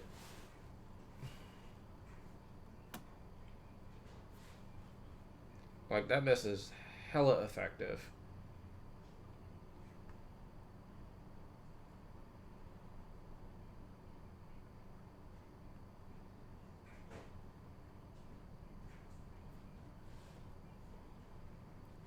I remember recently, like halfway into this now 3 month period, I broke 1,000, and I was happy and dancing. I was posting it all on Instagram. I really want to start studying that book once I deal with some other stuff first and get a little more stress-free time. That I can understand. Like, when you do get some free time, like, really hit that book. Like, stock up on some paper and write down every single symbol that you can. I know this is going to be... Now, as far as book 3 is concerned, for me personally, that's going to be hard to do since AWA is coming up in 2 weeks. And I'm going to have very little time to study. At the same time, even if I do break into it, well, at the convention, chances are somebody's just going to drop by and be like, "Hey, what are you doing?" But yeah.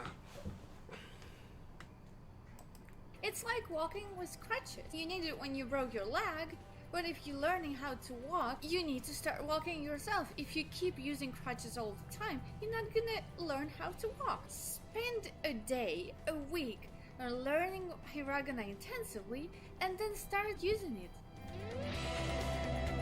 Pronunciation. The second video was... Oh God, pronunciation.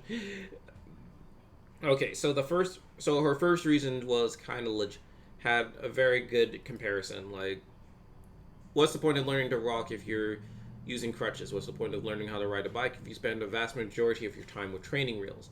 Basically, what she's saying is, there's nothing wrong with Romaji, but there comes a time where you're going to have to cut the umbilical cord and start learning the actual language. Because, like, for the most part, the native language of Japan isn't English, or any form of language that utilizes the Roman alphabet. The only time Romaji is ever used is for, like, tourists or anyone from another country. AWA is the Atlanta convention, right? I was thinking of going just for... But I don't think I will go. I live in California. So... Oh... Wow, you're in California. It's probably like still in the... You're probably like still in the afternoon right now. Gotcha. Like, it would be good to see some of the... It would be good to see some of the people in chat up close and personal. Like, that would be really awesome. But yeah, it'd be nice if you did come. Like, I think you would have a wonderful time. Yeah, it's gonna be 6 p.m. Yep. Yep, you're not lying. Like, I have a couple of friends who live in the West Coast, so I understand.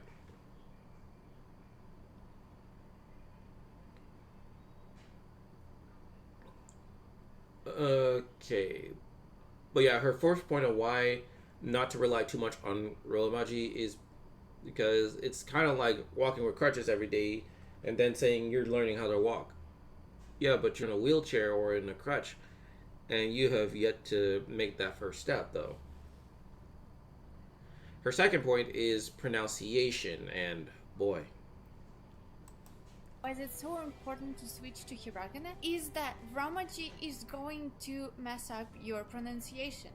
Let me explain. When you look at Romaji, you inevitably think of your native language, which I assume is English. You start thinking, even subconsciously, about how to pronounce this with the knowledge that you have about those letters in English. And that is wrong. Japanese has completely different pronunciation than English. The letter A would not be A, that would be A, like hiragana, katakana, right? It's different. And so you don't want to have those associations stopping you from creating the correct ones. By learning hiragana, you are creating those associations with the syllables right in your head, rather than having always fight those already pre-existing associations from English. So basically, let me give you a good example as to why reason number 2 has a great deal of relevance.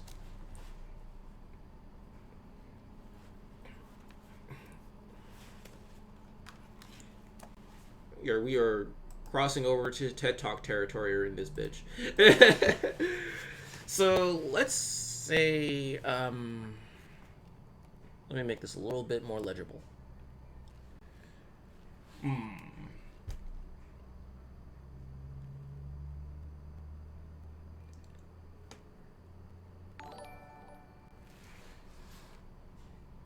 Bird of passage.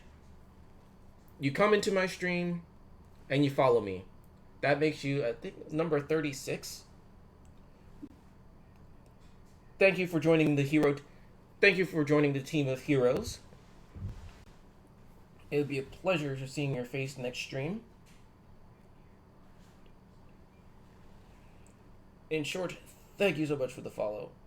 It's greatly appreciated. For real though.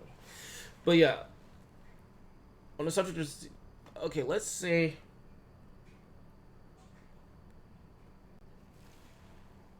oh, of course.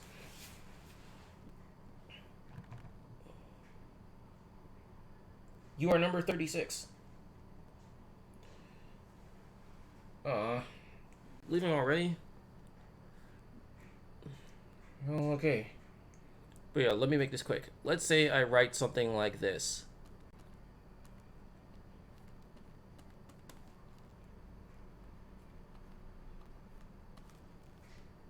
And like, I have a really great time chatting with you also. But yeah, let's say somebody writes this, and the romaji they go with is Muso. But the original translation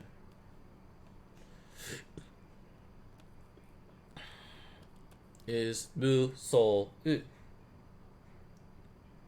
see the confusion here? There's more emphasis here on the end. And romaji translations make for a lot of dangerous confusion. Or better yet, let's try something a little simple. My favorite TV show.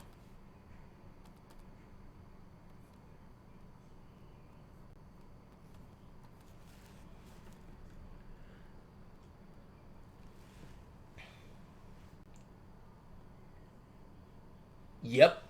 Muso. Yep. Muso. Like, that looks cool. I like that. Like that right there, that is the coolest thing I've ever seen. Like, that is hella awesome. But yeah, back to my point. Let's take Gol Kaija. That's how it's pronounced. Instead, Toei's official translation for this is Go Kaiger. And it's a Twitcher mode. Oh, heck yes. However, the original pronunciation is... Damn, I am so used to writing Kana now.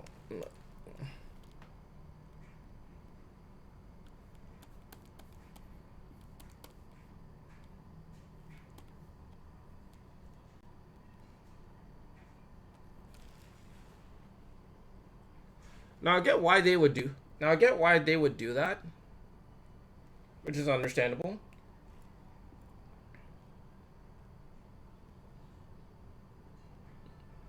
And it's more sympathetic compared to what we got go, and it's kind of sympathetic compared to what we have going on over here. So that's basically the whole point of why reason number 2 is pretty much holds a lot of water.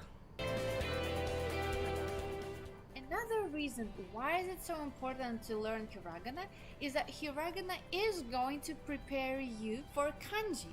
If you want to learn Japanese, there's no way about it. You have to learn kanji. Start as soon. Yep, kanji is inevitable. There'll always come a time, as far as language learning is concerned, that people will have to control their bowel movements in the face of fear and jump right in. As you can start writing it so you can feel the flow of the language, the feel of writing. Knowing how to write is gonna make it easier to remember a lot of stuff. Reason number 4. Another reason why is that so important to learn hiragana rather than using romaji is verbs. The hiragana structure is syllables. Alright, cool. Thanks for coming, man. Like, really, thanks for coming. Hope to see you again. But if you want to check me out, on social media, the links are on my UI and are available on my Twitch channel. So be sure to check those out whenever you get a chance. In the order of a, I, u, e, o, and the same could be applied for verbs. For instance, the verb iku, the first form ku, is the third one. Like in ka, ki, ku, ka, ko, that would be ku, right? If you want to go to mas form, you just take the second one, which is ki, and be done with it. Iki plus mas equals ikimasu. Now, if you want to have a negative form, then you go to the first one, ika, ikanai, ikazu, ikazu ni wa irarenai, and so forth and so on.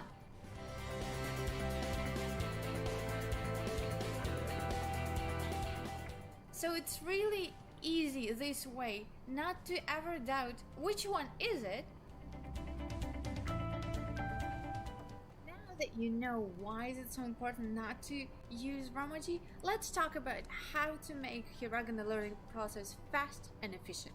I wanted to really address this issue, so I am going to create a series on how to learn hiragana step by step.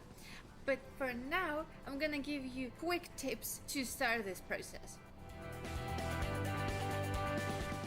So first tip is really use your imagination and use visualization tactics. For instance, with the symbol tsu, you can think of tsunami and imagine a wave, and this is actually similar to a wave.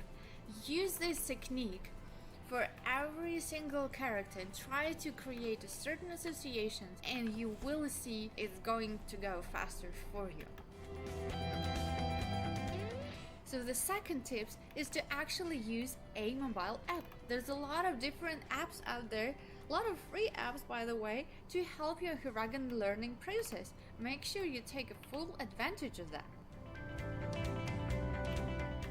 The third tip is write it and feel it, because there is a very subtle difference in many symbols, and as you write it you can notice it much better and understand much better what exactly you need to do to achieve that. Let's take for example the difference between the symbol for re and ne. You can see there's only in the end there is this little difference, and when you look at it at first sight you can barely notice it, but when you write it you have to do this. Your mind will inevitably pay attention to this difference. Also, I like how she pointed out the cat in the background. It's just, that cat is just so adorable. But yeah, that emote for Invincible though. And therefore, remember it. Fourth tip, as you learn hiragana and as you learn Japanese language, word by word, start really using it. You start with something like watashi wa. Write it. Write it in hiragana. Start utilizing hiragana in every single word you know. Create a small sentences and start writing them down and connecting those readings to hiragana. So the fifth and final tip is to read out loud. Create a sentence with the hiragana, with the word that you already know in Japanese, and read it out loud. Look at those symbols, and as you pronounce it, try to connect what you hear with what you see. It's really powerful to connect those meanings, the sounds, as well as to advance your pronunciation. Not all the words are easy to pronounce at the first time, and this will help you to already feel comfortable pronouncing these words when you talk to actual Japanese people. When you read out loud, you are preparing yourself to be able to speak, and that's your final goal, right? What's the point of learning language if you're not able to talk? So many times people are shy to say something in a different language, and I can understand that. It feels very awkward at first, but that is where reading out loud helps. You can do it by yourself. You can be alone in a room, gather your spirit together, and read it out loud. Read it to your cat right there. Pronounce that out loud. Enjoy this feeling how you pronounce the words. And that is gonna help you not only to learn hiragana, but learn Japanese overall. Be confident and comfortable speaking in Japanese. 頑張りましょう。 That is it for today. Those are my tips on how to. Now, concerning her Instagram page, like, there's hardly, if at all, any trace of Romaji in her Instagram lessons. Like, not a single one. And all things considered, I actually like that. I guess it's primarily because I'm at a point where I don't like using Romaji anymore, if at all. I always try to avoid that if necessary, because it doesn't really, because like Romaji doesn't help all that much. It does cause a lot of confusion, especially the two forms. But if I was screwing with Romaji again, the closest I would have to a reliable pronunciation method with it is the Hepburn style.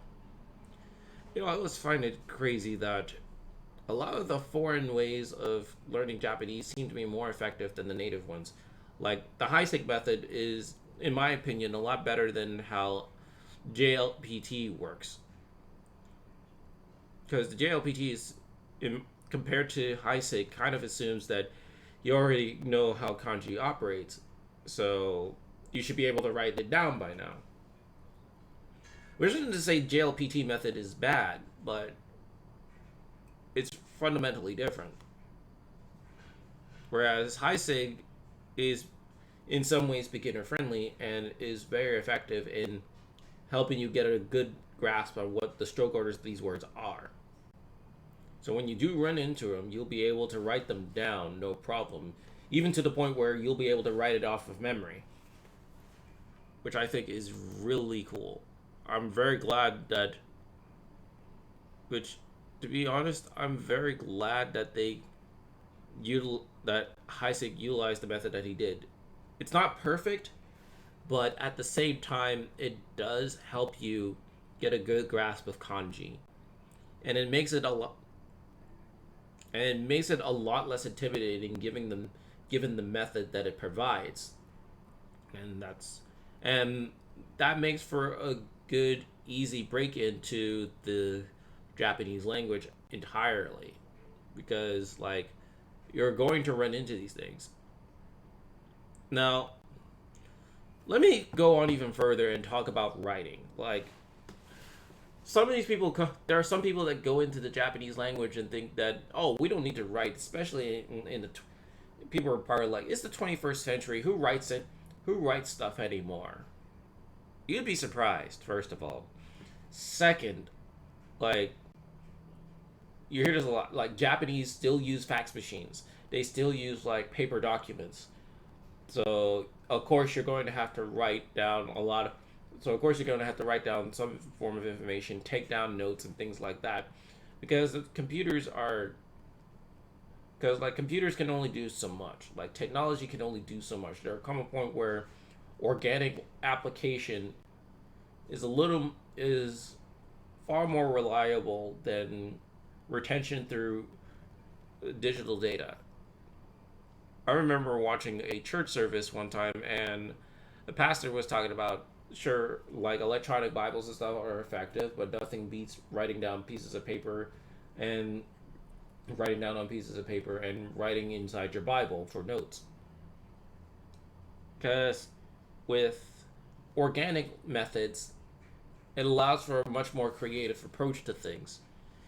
This is why there was one Instagram Japanese profile that suggested that you should make sentences with the vocabulary words that they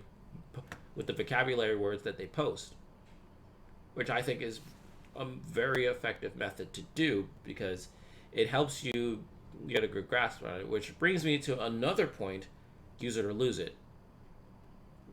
And it's not, this phrase doesn't just apply to Japanese; it applies to every language you're trying to learn. If you're just acquiring language and not putting it to use, then you're wasting time. And you're not really going to go anywhere. So you have to find a way to apply it. I remember having a Japanese tutor that one time, and while I was learning from a book, she had me create my own personal sentence. And it helped a great deal. It made whatever word I had my own. I also learned a couple of words I had never learned before, such as, let me show you. No, that's not what I'm trying to get at. Okay. Let me clear that out. With her, I learned the following words.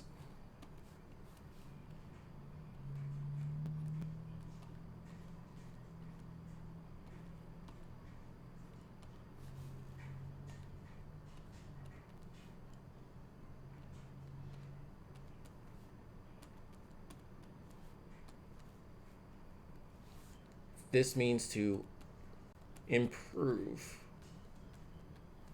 or polish. Another word I learned is this.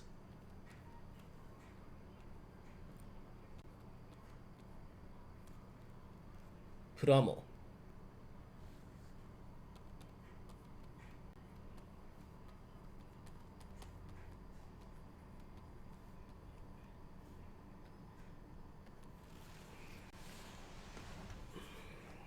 If you're a Gundam fan watching this, then you must be familiar with this particular phrase.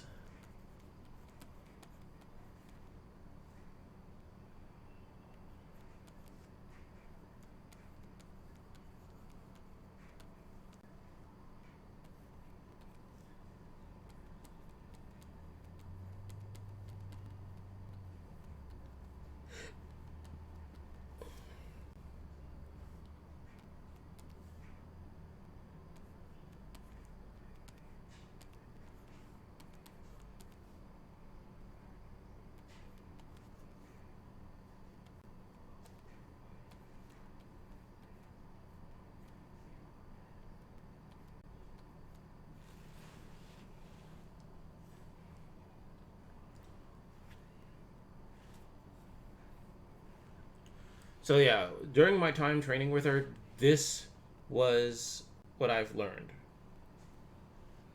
These were Jotatsu and Pramo. Jotatsu and Pramo were the words I used, or the words I learned, which I thought was pretty cool.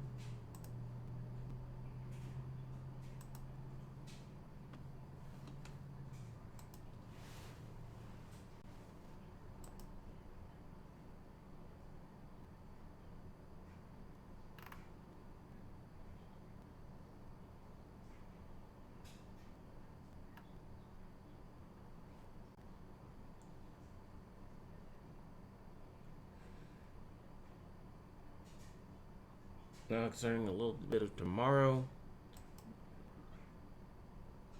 Halloween parade is coming up, so I'm pretty excited about it. Looking forward to going. A lot of people I know are going to the parade, which is also pretty exciting.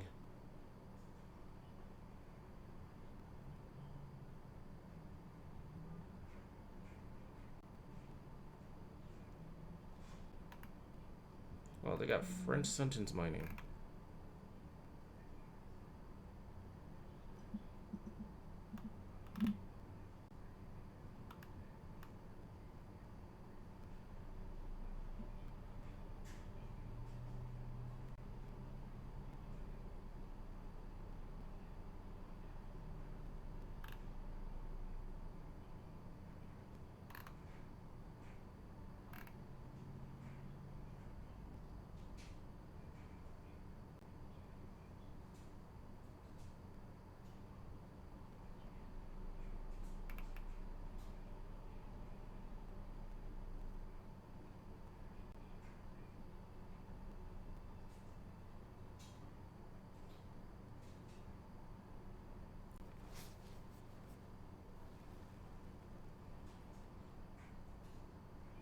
But yeah, once again, the Shanksta, finally some quality content.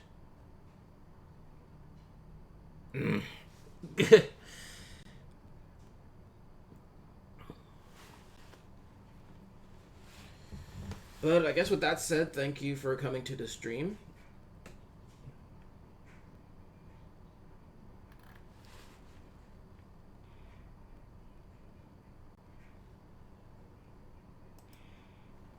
If nothing else, I should continue where I left off in my art.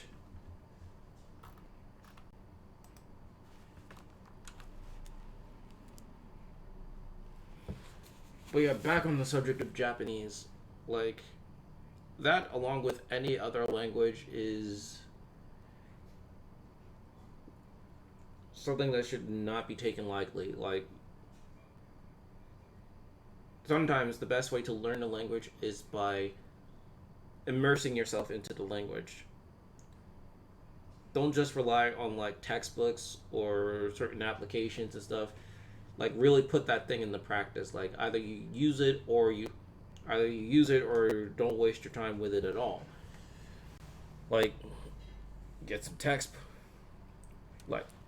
textbooks in, watch a couple of your favorite shows in its native language and with the same subtitles as the dialogue. And don't try to base it on like what you've learned in English, because that will definitely mess you up and make the situation a little more time consuming than it deserves to be. Okay, let's...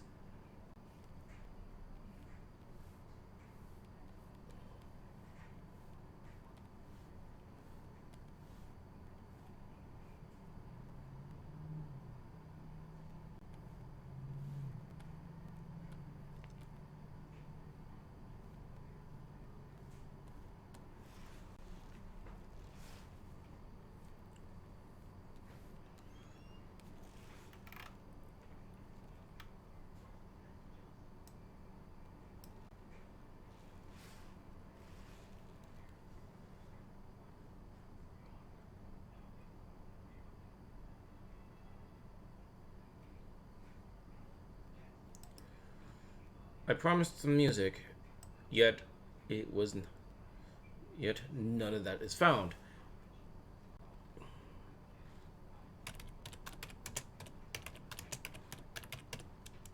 Like, seriously, let's change that, like, nice and fast.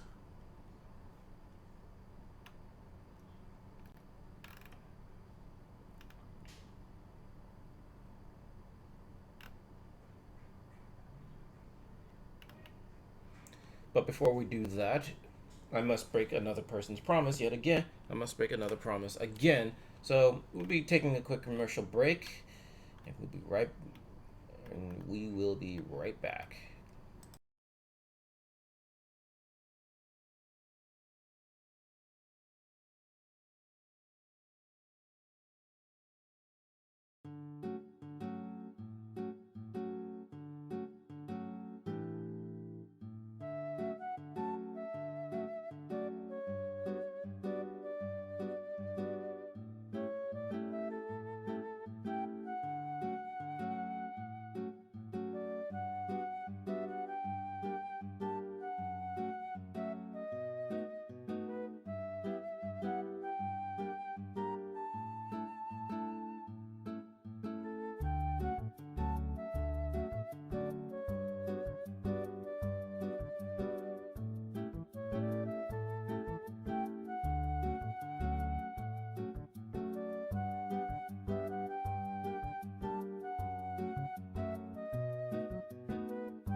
Okay, back in business. So, a while ago I was talking about the importance of language learning through immersion.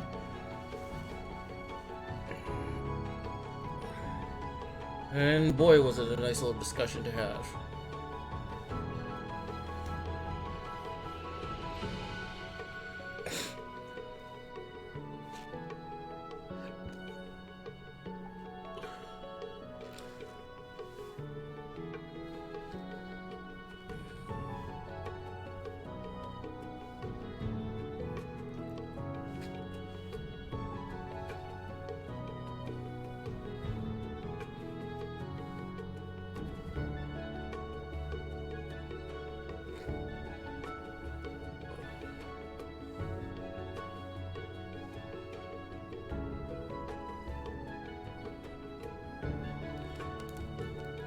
Okay.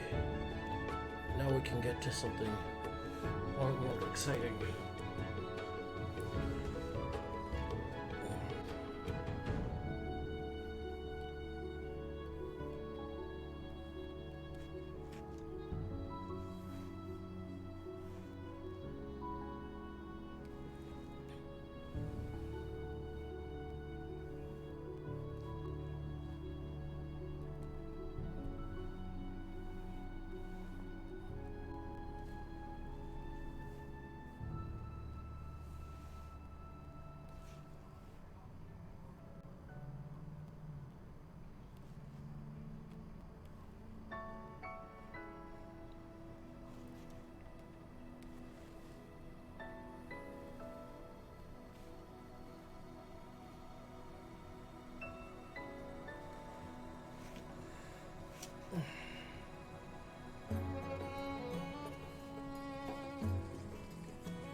Yo, this song is awesome as hell.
gosh.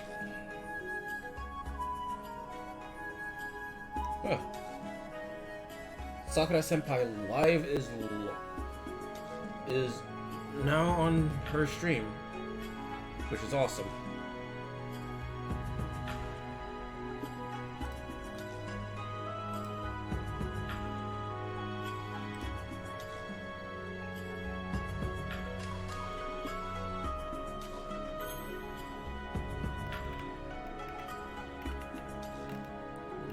Twitter.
共有配信中じゃないですかね。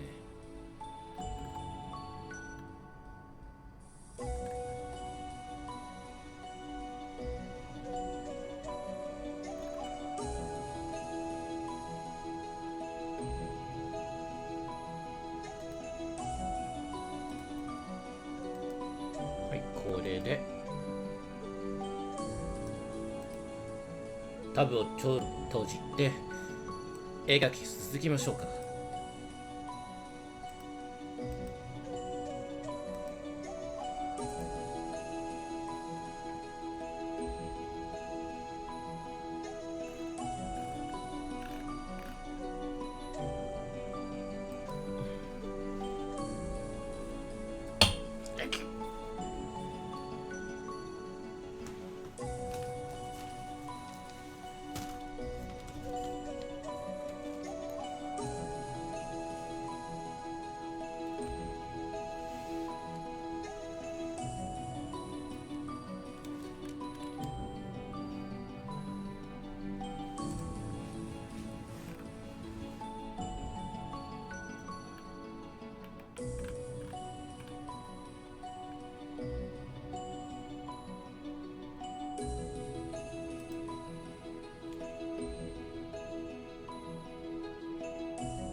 There we go. Much better. Okay, now we can get this thing really started.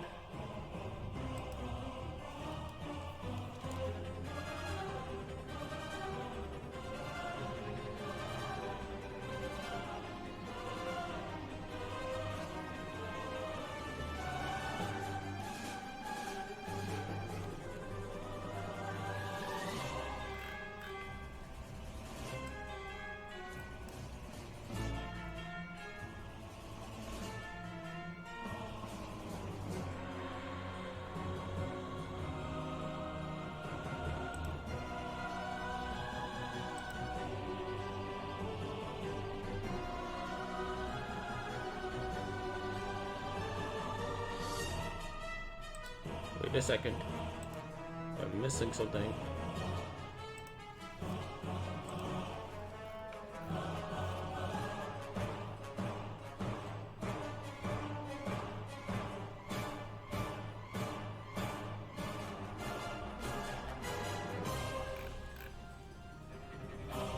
There we go.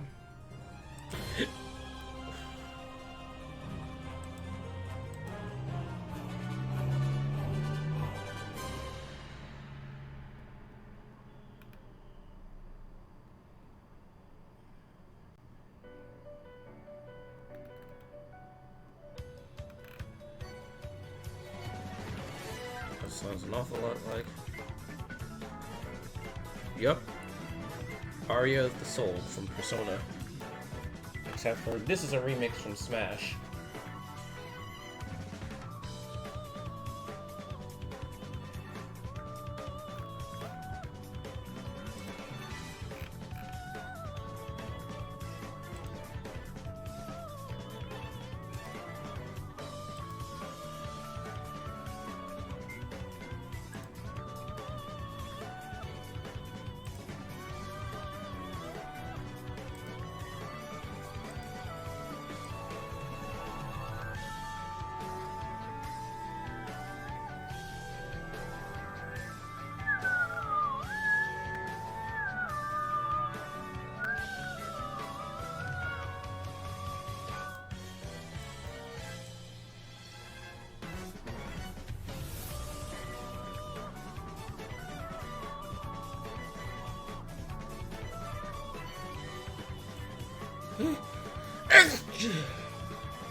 Sorry for that sneeze.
宣伝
Alrighty.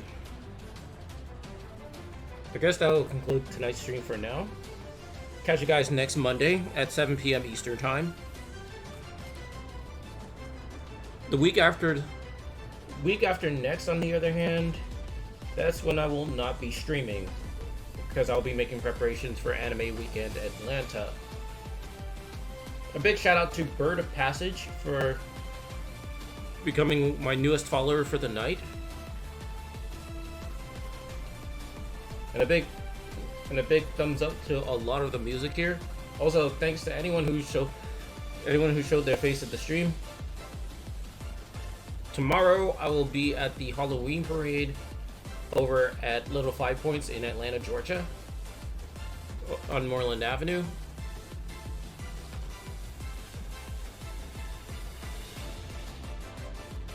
Soon after, I'll be going to Studio Ghibli Theater. I'll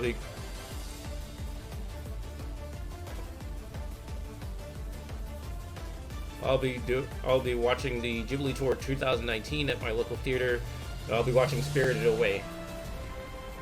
That being said, thank you guys so much. Catch you guys next Monday. This show signing out. Mata ne.